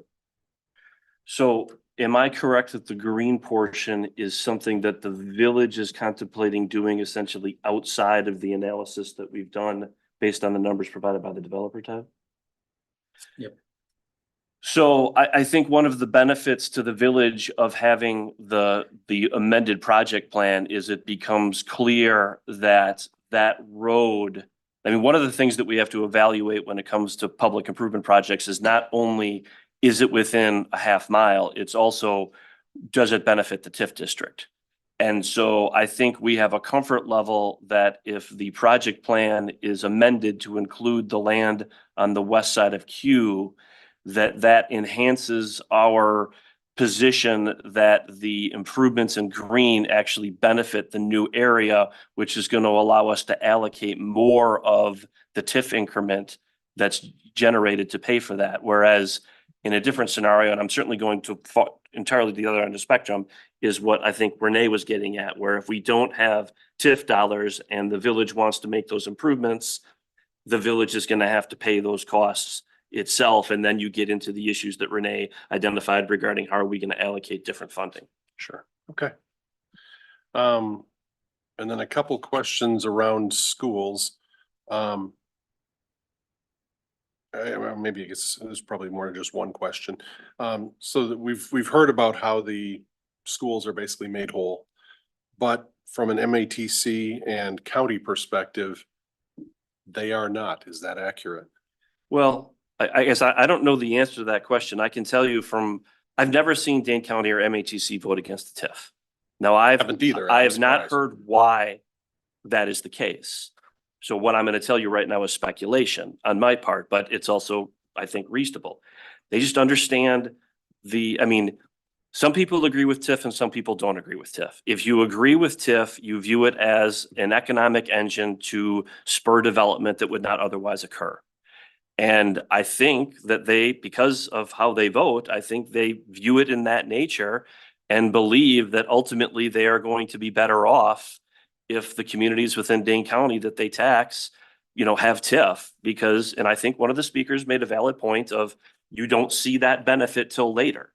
But if you're taking the long look, then, and you're looking at all of the communities that you serve, so not just Waunakee, but all of them, I can see why MATC and Dane County vote in favor of them, because they're basically taking we know that these districts are going to close, these are going to be created, and at the end of the day, development is going to occur that would not have otherwise occurred. I appreciate that certain people take a different viewpoint on that, but I have to believe that they agree with that viewpoint when they're always voting in favor of it. It's a great point, and I appreciate that. That's everything. All right. Thank you. Robert. I'm gonna, sorry, go ahead. I had the Tricia. privilege of going at community development. Okay. All right, thanks. I'll actually let Nyla go first. Nyla. One thing I don't think that has been calculated is the difference between the costs of providing the TIF development over the amount of time, or if we borrowed over the same amount of time and paid interest, whatever, how we'd come out with that. I don't think that's ever been calculated. I would like to say that this issue is not about Don or his family. It's not about the quality of work. It's about providing a TIF subsidy for mixed use development. And I just wanted to make that clear. There are quite a few things here I want to touch base with. One is if the mixed use development doesn't occur, from what I understand, the housing development is already approved. And one thing that I've had some residents talk to me about is with the development, there's a lot of things going in that many families really can't utilize because of cost. They say, maybe for my 15-year anniversary, I can go to Buck and Honey's, but to go there regularly, I can't afford it.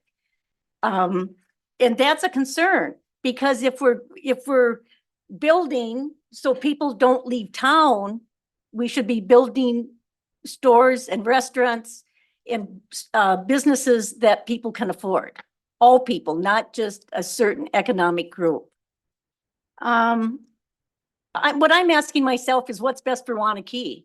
Unfortunately, I don't have a crystal ball that I can say, please tell me what Waunakee will look like if the TIF is approved. And then for a second part of it, please show me what it would look like if the TIF is not approved. I don't have that. None of us have that, unfortunately. Waunakee is very desirable. Mr. Morello, I believe, said people want to be in Waunakee. That tells me Not only people want to be in Waunakee, businesses want to be in Waunakee. So that makes me wonder if the TIF is really necessary. I'm so happy that I made it through the CDA meeting last week.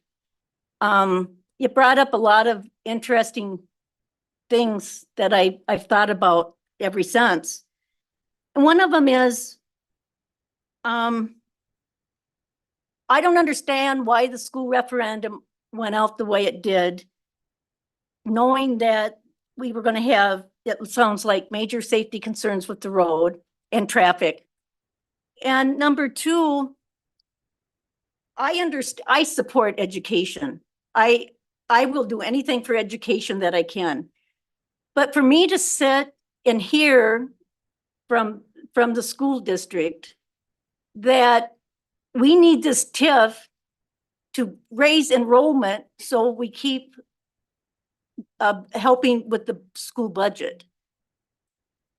I understand we need to keep schools and space for our students, but to build space knowing that we have to build to fill the schools, I just felt like the wagon was before the horse.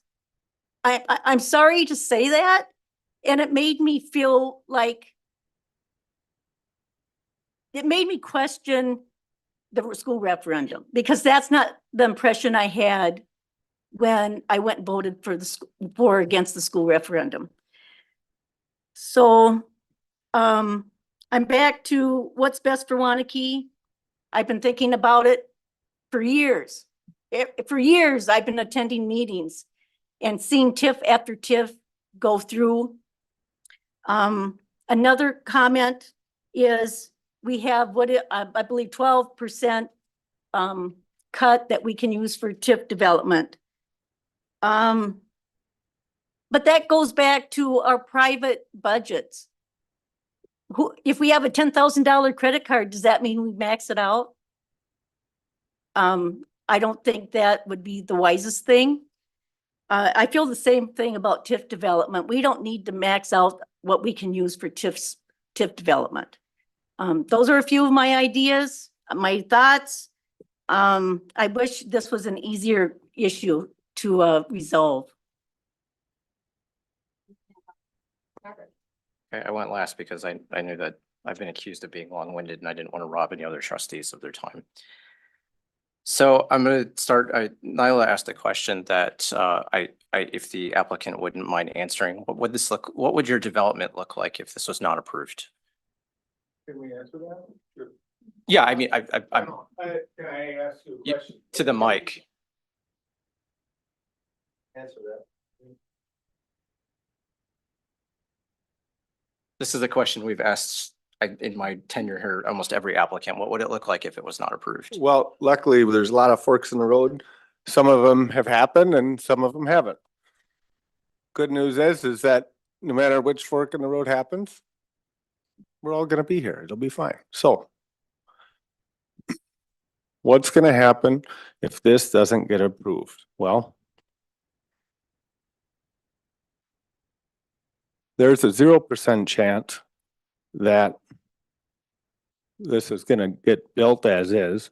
I mean, we're obviously preparing for that, right? So, you know, there's a lot of forks in the road with what's gonna happen, but as far as the easily explainable pieces, what's gonna happen is it's not gonna be built the way it's designed or probably anything close to it.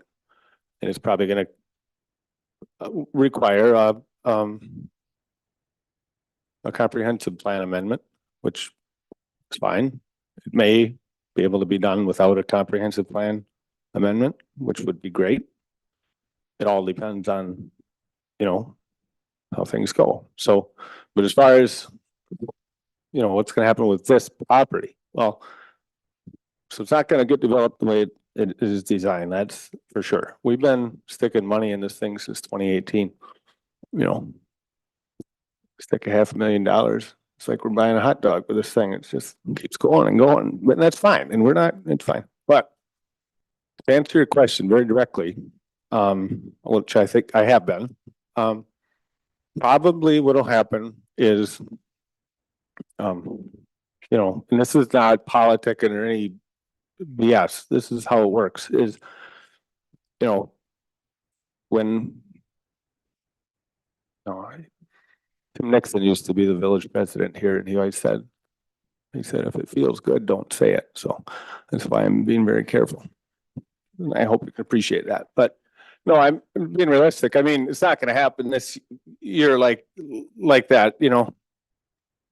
I'm not going to make the statement that we would try to hold up the school or anything like that. I'm not going to make a statement on that, but I guarantee it's not going to happen like this, because how it's designed, it's designed for commercial, and it's, you know, there's a lot of elements to this that, you know, that Holiday Road goes all the way from Woodland Drive to Peaceful Valley, and it's over a quarter mile long, and there's not one driveway on it, right?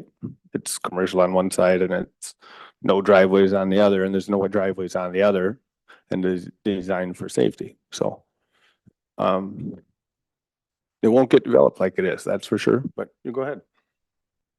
What do you think? Todd, could you bring up the map that shows the lots on the commercial? I want to point out to the board that we've got roads that are half loaded. And we'll just wait for it to come up.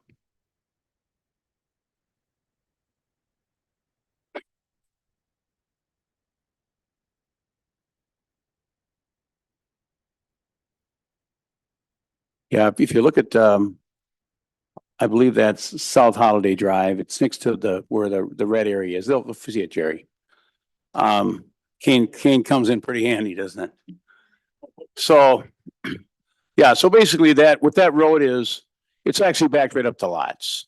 It takes a lot of value away from the residential lots. So that's kind of a thing that's not very good. It hurts the value. That's the way they do commercial zoning. They said, and it goes back to when the village had the leakage study, and we didn't want to do all this. This is like trying to turn a big ship around.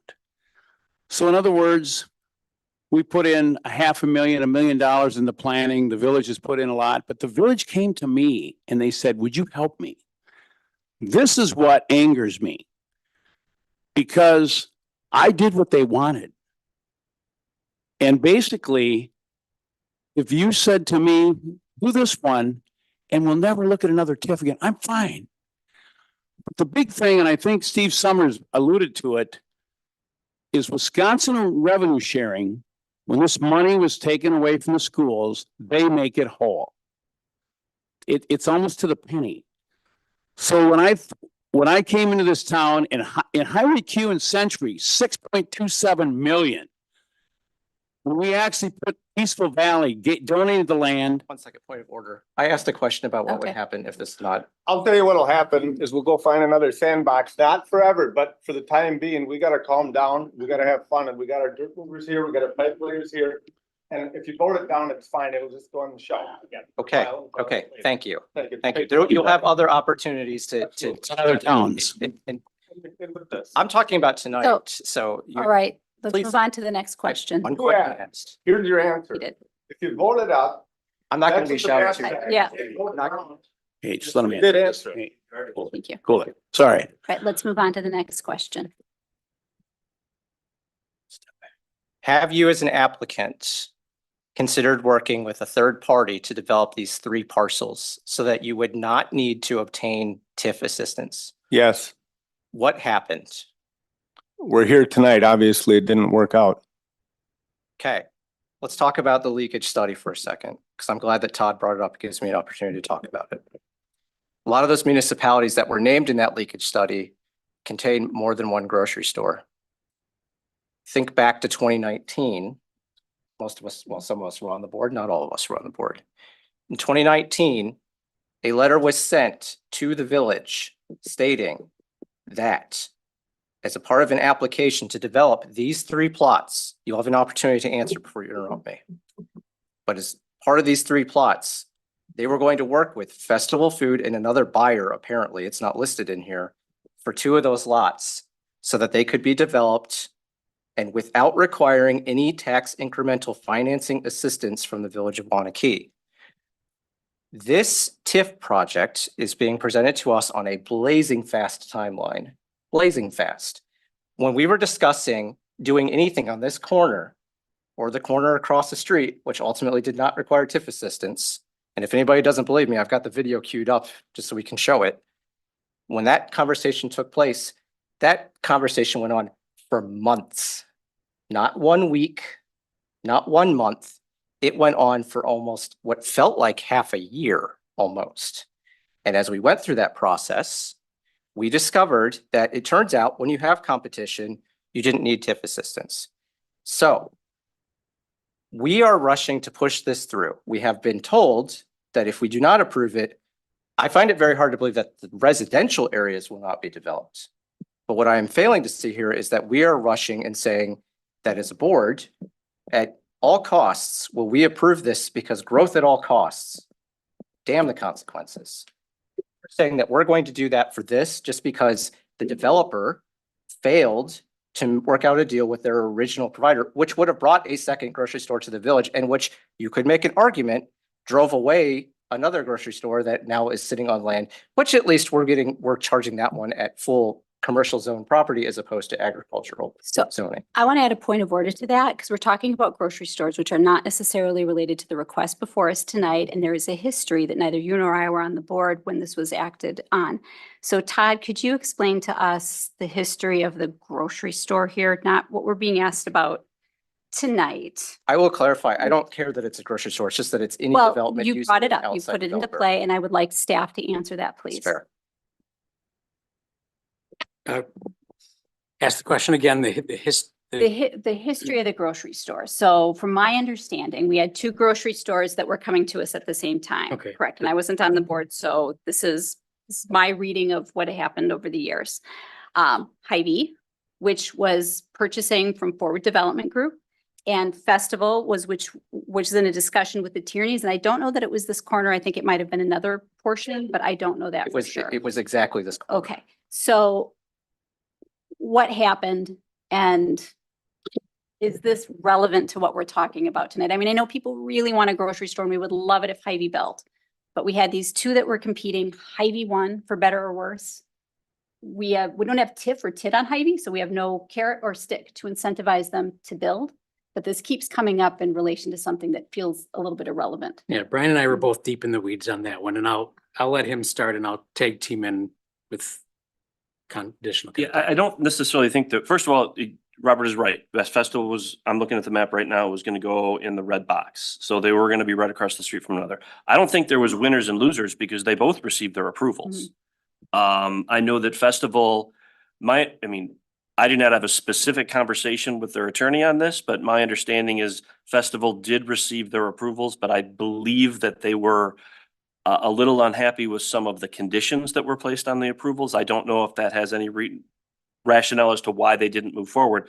Both grocery stores received what they needed, though, from a zoning perspective to move forward. I do think it's relevant. It's fair to bring up because, my understanding is part of the but-for test in this case is the fact that it would need to be commercial.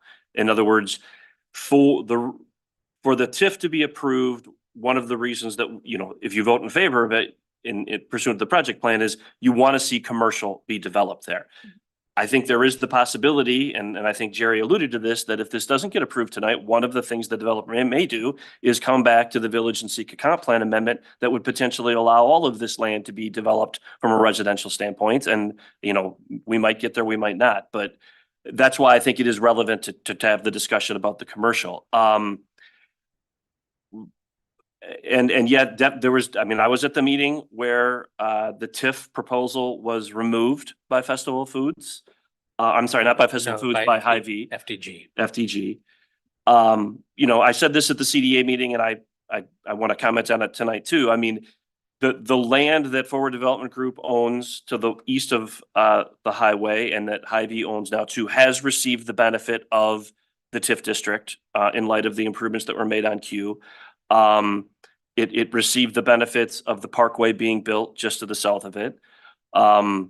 and this is not in any way, shape or form a criticism of the former property owner, but the former property owner actually was paid by the village for the improvements on County Highway Q because we had to acquire land as part of that process. Again, not a criticism. All he did was exercise his statutory rights. But I mean, that is additional background. So, and Hy-Vee could move forward at any point in time.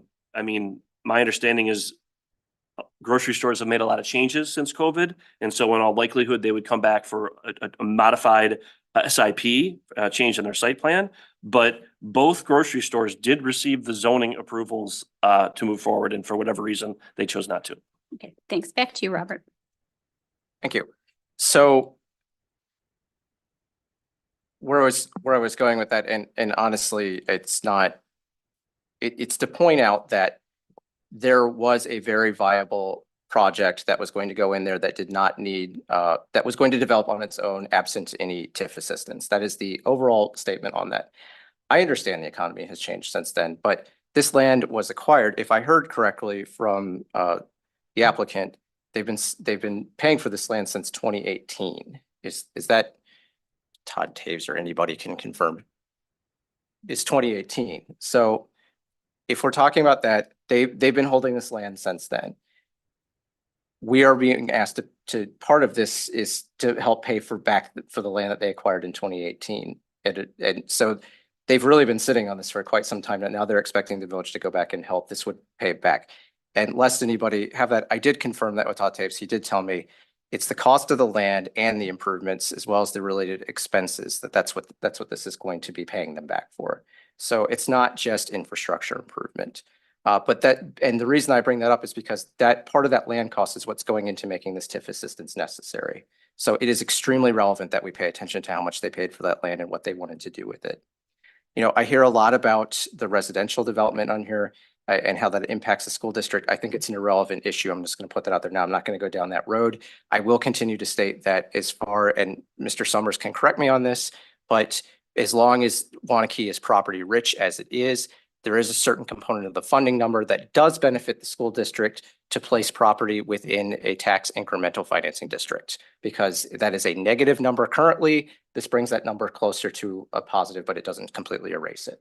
So that's what we're talking about when we're talking about how it impacts the schools. I'm not going to get into the state replacing funding because it's minuscule. The other question that comes from this now is, you know, we talk about the success of TID 6 as it exists today. The concern that I have with this is that if you've worked in financing, you don't have to work in financing. If you go to the grocery store, inflation has hit everything. The value of homes have gone up a lot. I asked a question to Mr. Taves. I said, is it possible that this great success that we see in this district is related to the fact that property is just worth more now? You have to remember TID 6, I know it's not up there. It includes a significant amount of residential development. And if you've been living, if you bought your house prior to, let's say 2015, you've noticed it's probably gone up significantly in value. Some of those houses were built right before one of the bigger booms that happened during COVID. Their value has gone up. So I asked the question, and he did say, and he said it was speculation, to be fair to Todd, but he did say that the value increase within the district isn't necessarily, it could have been based more on economic factors than vertical building. So actual buildings going up. The reason I bring this up is because once again, we're faced with this issue of we're setting aside land because we want to spur development, but in the area that we already wanted to spur development on the Q corridor, we're not seeing, I think, the development that we want. With no disrespect to the pet store, with no disrespect to Buck and Honey's, I was just there on Friday, so I clearly enjoy going to Buck and Honey's, but there's not a lot of shopping and things that you can do within TID 6 as it is today. It's just, it doesn't exist because again, in that original GDP, I believe, I'm probably getting my terminology wrong, but in that original plan, there was a shaded area that said we would put, again, a grocery store in there of some sort. These things still don't exist. People are still going to leave. So, you know, there is not a lot that I can see on this that says, wow, we really need to rush to approve this and have this in there, because as those houses fill in, you know, there is a really good chance that a commercial developer will come along and say, I want to be on that corner, and then they can work with the applicant and they can do it without TIF assistance.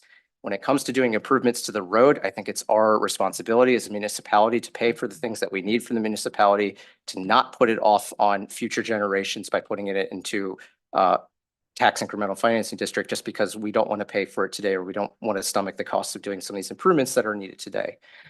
I will continue to state as well, as a parent, I find it very hard to believe that children ages 5 through 8, 9 are really going to be crossing Highway Q.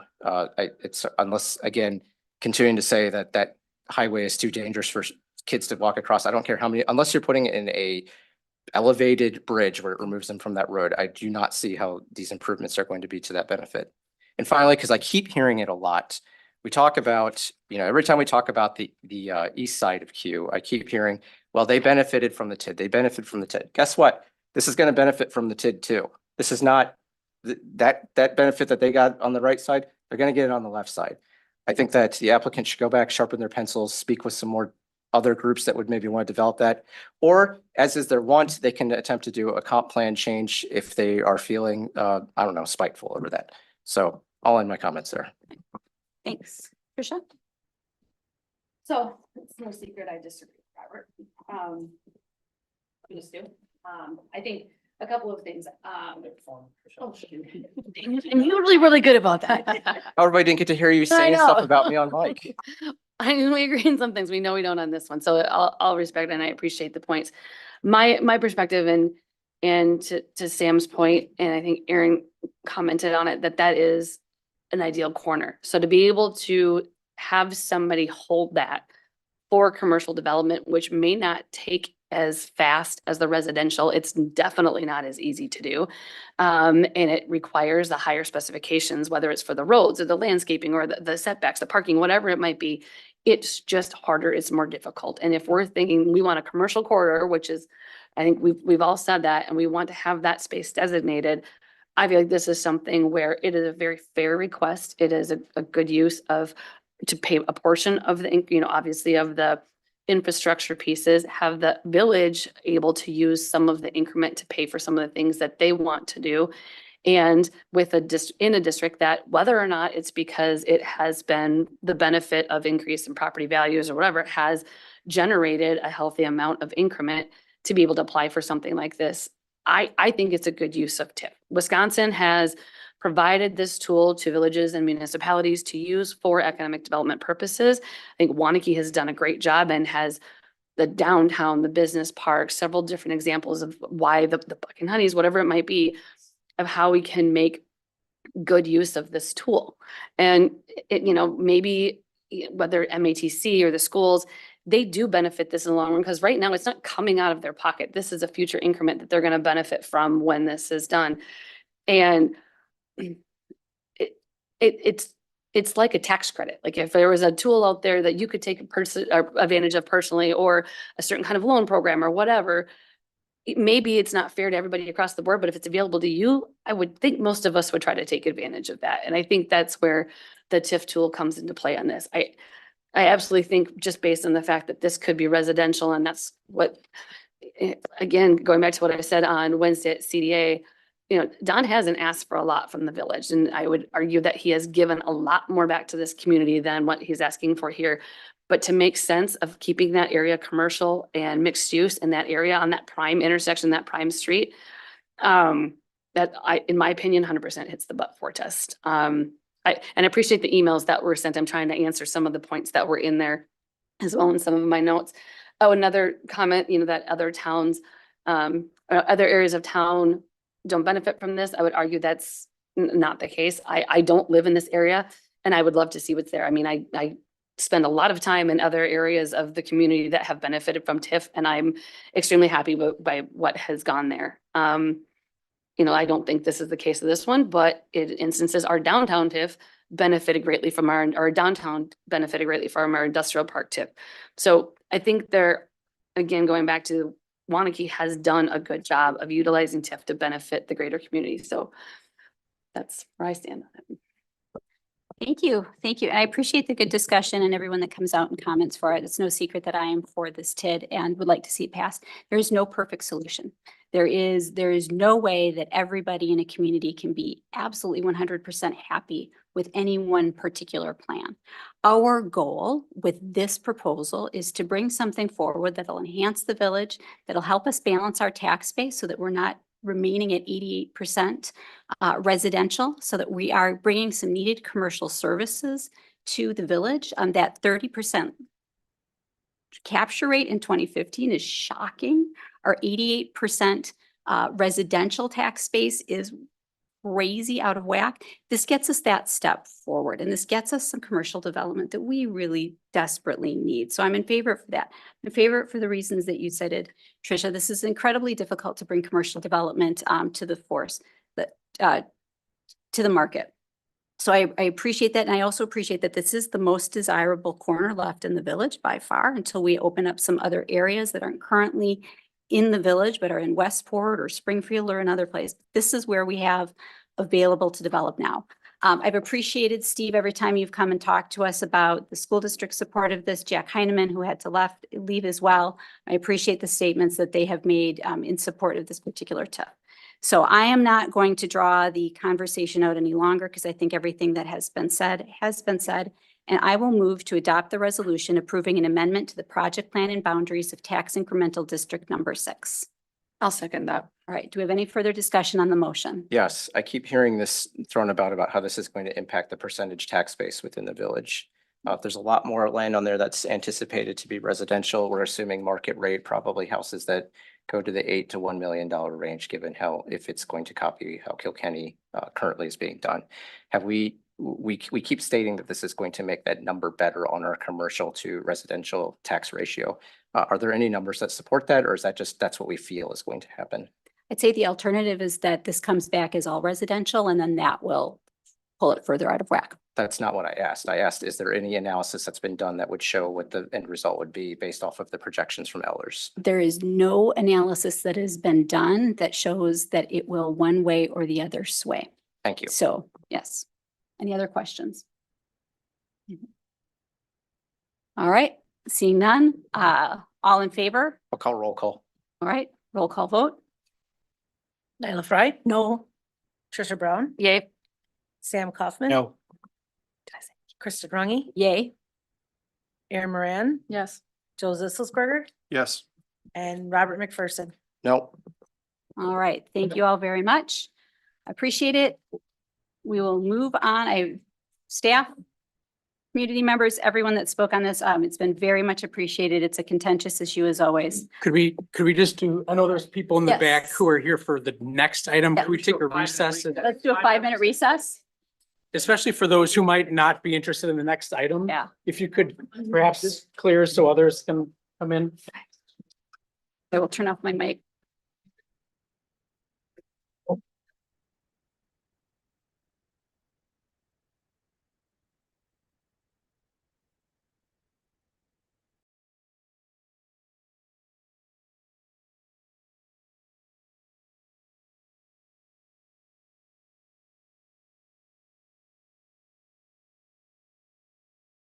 Back. Wait. We're not back. All right, thanks, Jared. And we are now down to our last item on the agenda, number 5. Discuss and take action on Town of Springfield, Village of Waunakee Intergovernmental Agreement. Presentation to you, Brian. And so this is noticed as a potential closed session, but we're at a staff level prepared to discuss an open session, and then it'll be up to you all as if there are certain questions you want answered. We'll cross that bridge when we come to it. If you recall, and this is in the memo back in December of 2021, Waunakee and Springfield approved a intergovernmental agreement, much of which is tailored towards boundary issues. And I think it would be safe to say that a lot of the language that is in that 2020 boundary agreement was a carryover from the prior intergovernmental agreement that the two municipalities had.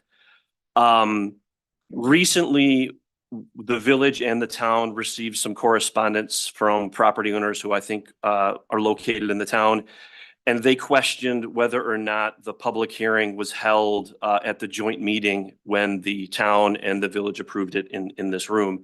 And when we looked back at the meeting minutes, and I think, I don't want to speak for town staff, but I believe they looked back to, it was determined that there was not a public hearing. And holding the public hearing is a requirement within the statutes And there's a pretty good argument, if not a black and white argument, that the agreement can't take effect unless and until the public hearing was held. And so once we received that letter from some property owners, we were able to communicate with the town, everyone went back over their files, determined that there was not a public hearing. At that point, we then ended up getting some additional correspondence from other property owners. And I believe there were 5 total letters, all of which are in your board packet. And I believe that we have representatives of the town of Springfield here also. And so we're not really asking for any action tonight at all, other than maybe guidance. And it really is, how do you want to move forward? The letters from the town residents, and let me back up a second. The intergovernmental agreement, which again, in large part is a boundary agreement, contains some pretty significant limitations on the village of Waunakee's ability to annex land from the town of Springfield into Waunakee. And generally speaking, I think that some of the letters that we've received from property owners is, hey, had we been aware of the fact that you were going to have, pursue this intergovernmental agreement, had we seen that there was going to be a public hearing, we probably would have showed up and said, hey, can you hold off here because we would like our voices to be heard. Now that's a statement at a 10,000 foot level. We have not had any, at least I have not been involved in any specific discussions regarding annexations or developments or anything of that nature. But I think that's kind of where we're at is, how does the village board want to proceed right now? Certainly an option for the village board is to say, you know what? Yep. Okay.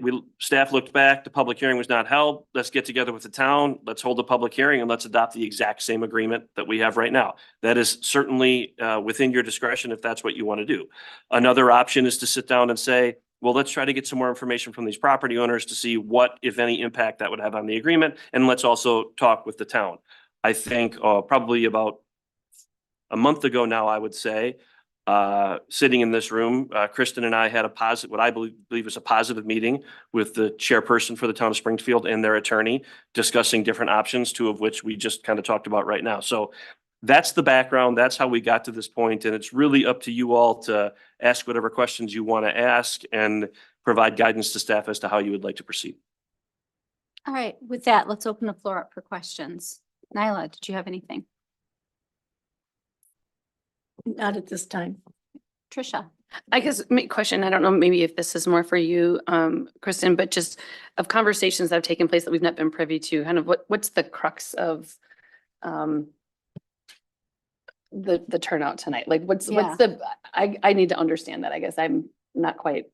Yeah, I think there is a question of 2 questions. First, if we hold the public hearing now, we are not, am I remembering correctly, Brian, retroactively dating the agreement? And so the public hearing, should it be held today, the agreement that was originally arrived at is formalized, then it kicks the rules out for another 10 years. It doesn't go back to the date they were originally passed. And keep in mind, we're only one of 2 parties to the agreement. I mean, I don't know to what extent the town board has addressed this issue, but the town maybe has started talking with the property owners too, and would want to have further discussions with the property owners in the village also. I mean, but yes, to answer your specific question, if we are going to have an intergovernmental agreement moving forward, we would need to, and let's just assume for argument's sake that it's going to be a special meeting again, like was occurred before, we would need to notice it. We need to do a couple of things differently. And then assuming that agreement gets approved by both bodies, that would be from that date forward.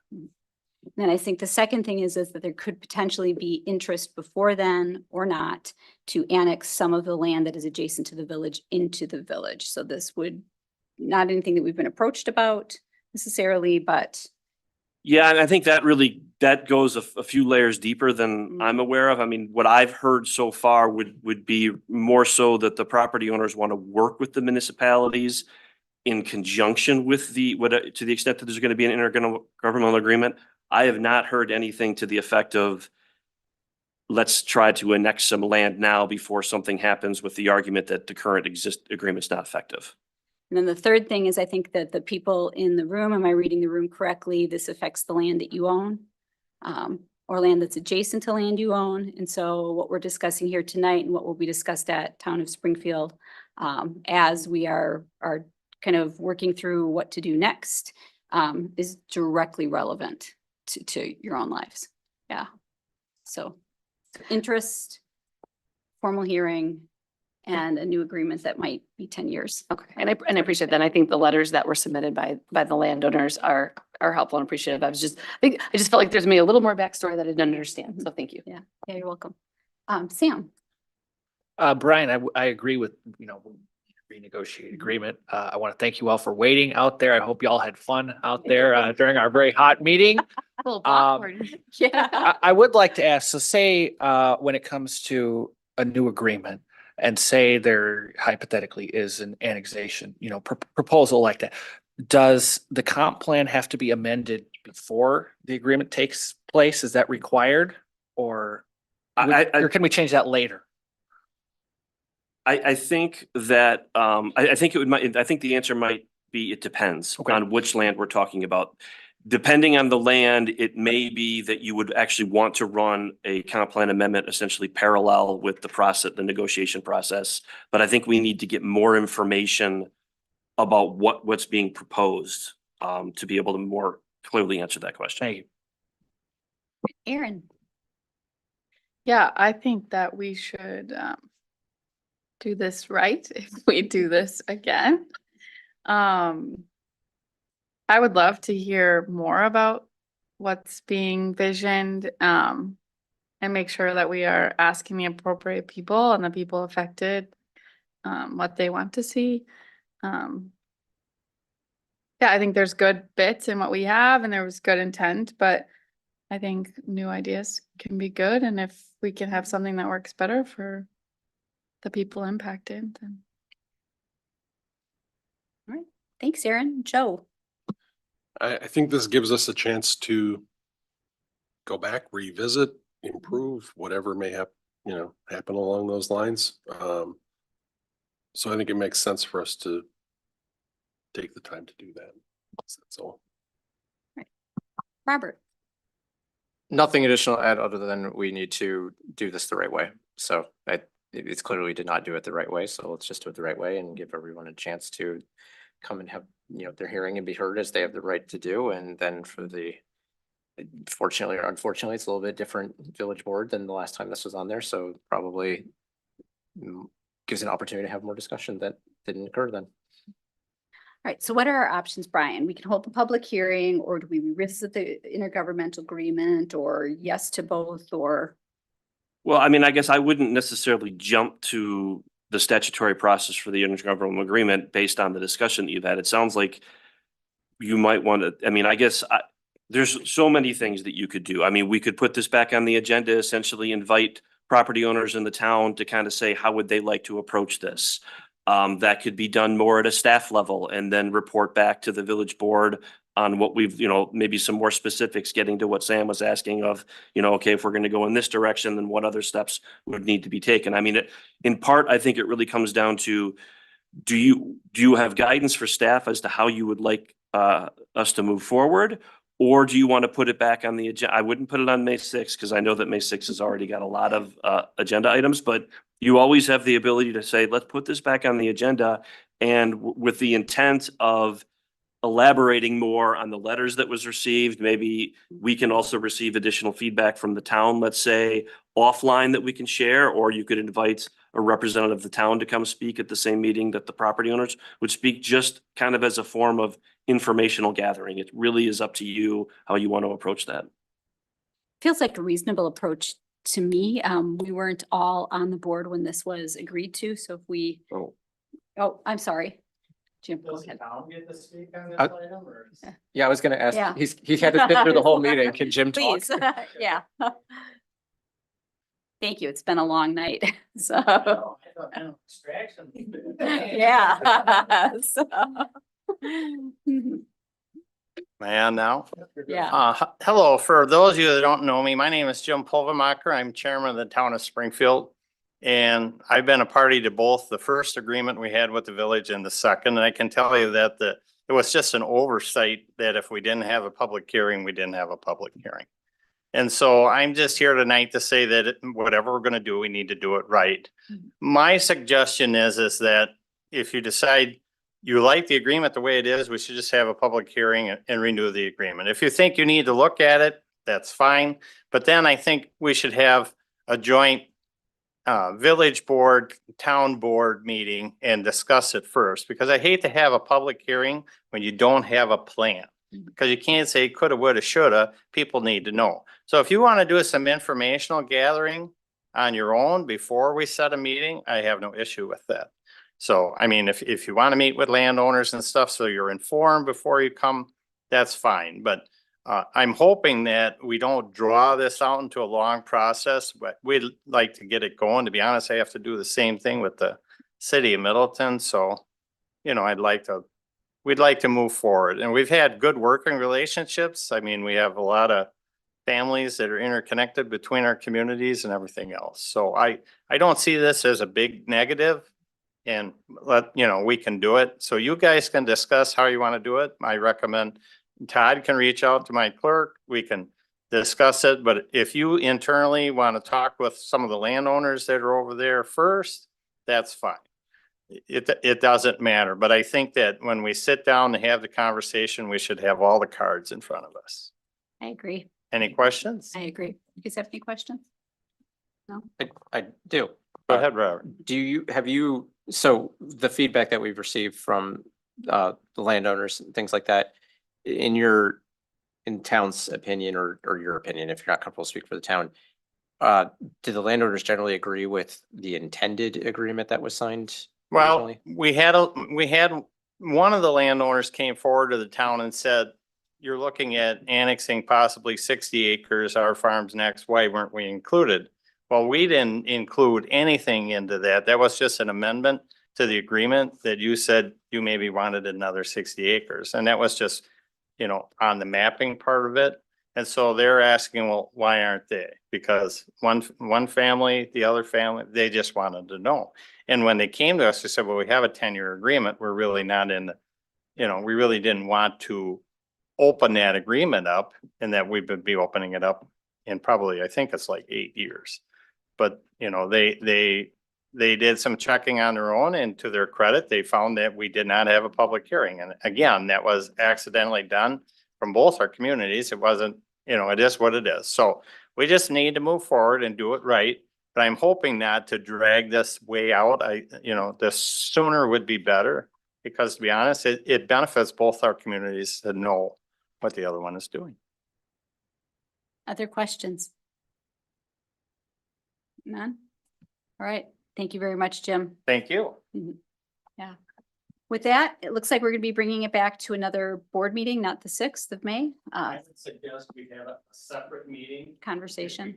Yes. I don't want to do, because your meetings are long, our meetings are long. That sounds great. Would it make sense? Someone said, and I don't know if it was Brian or whoever, having maybe Todd and Jim meet with some of the property owners and a group beforehand or something?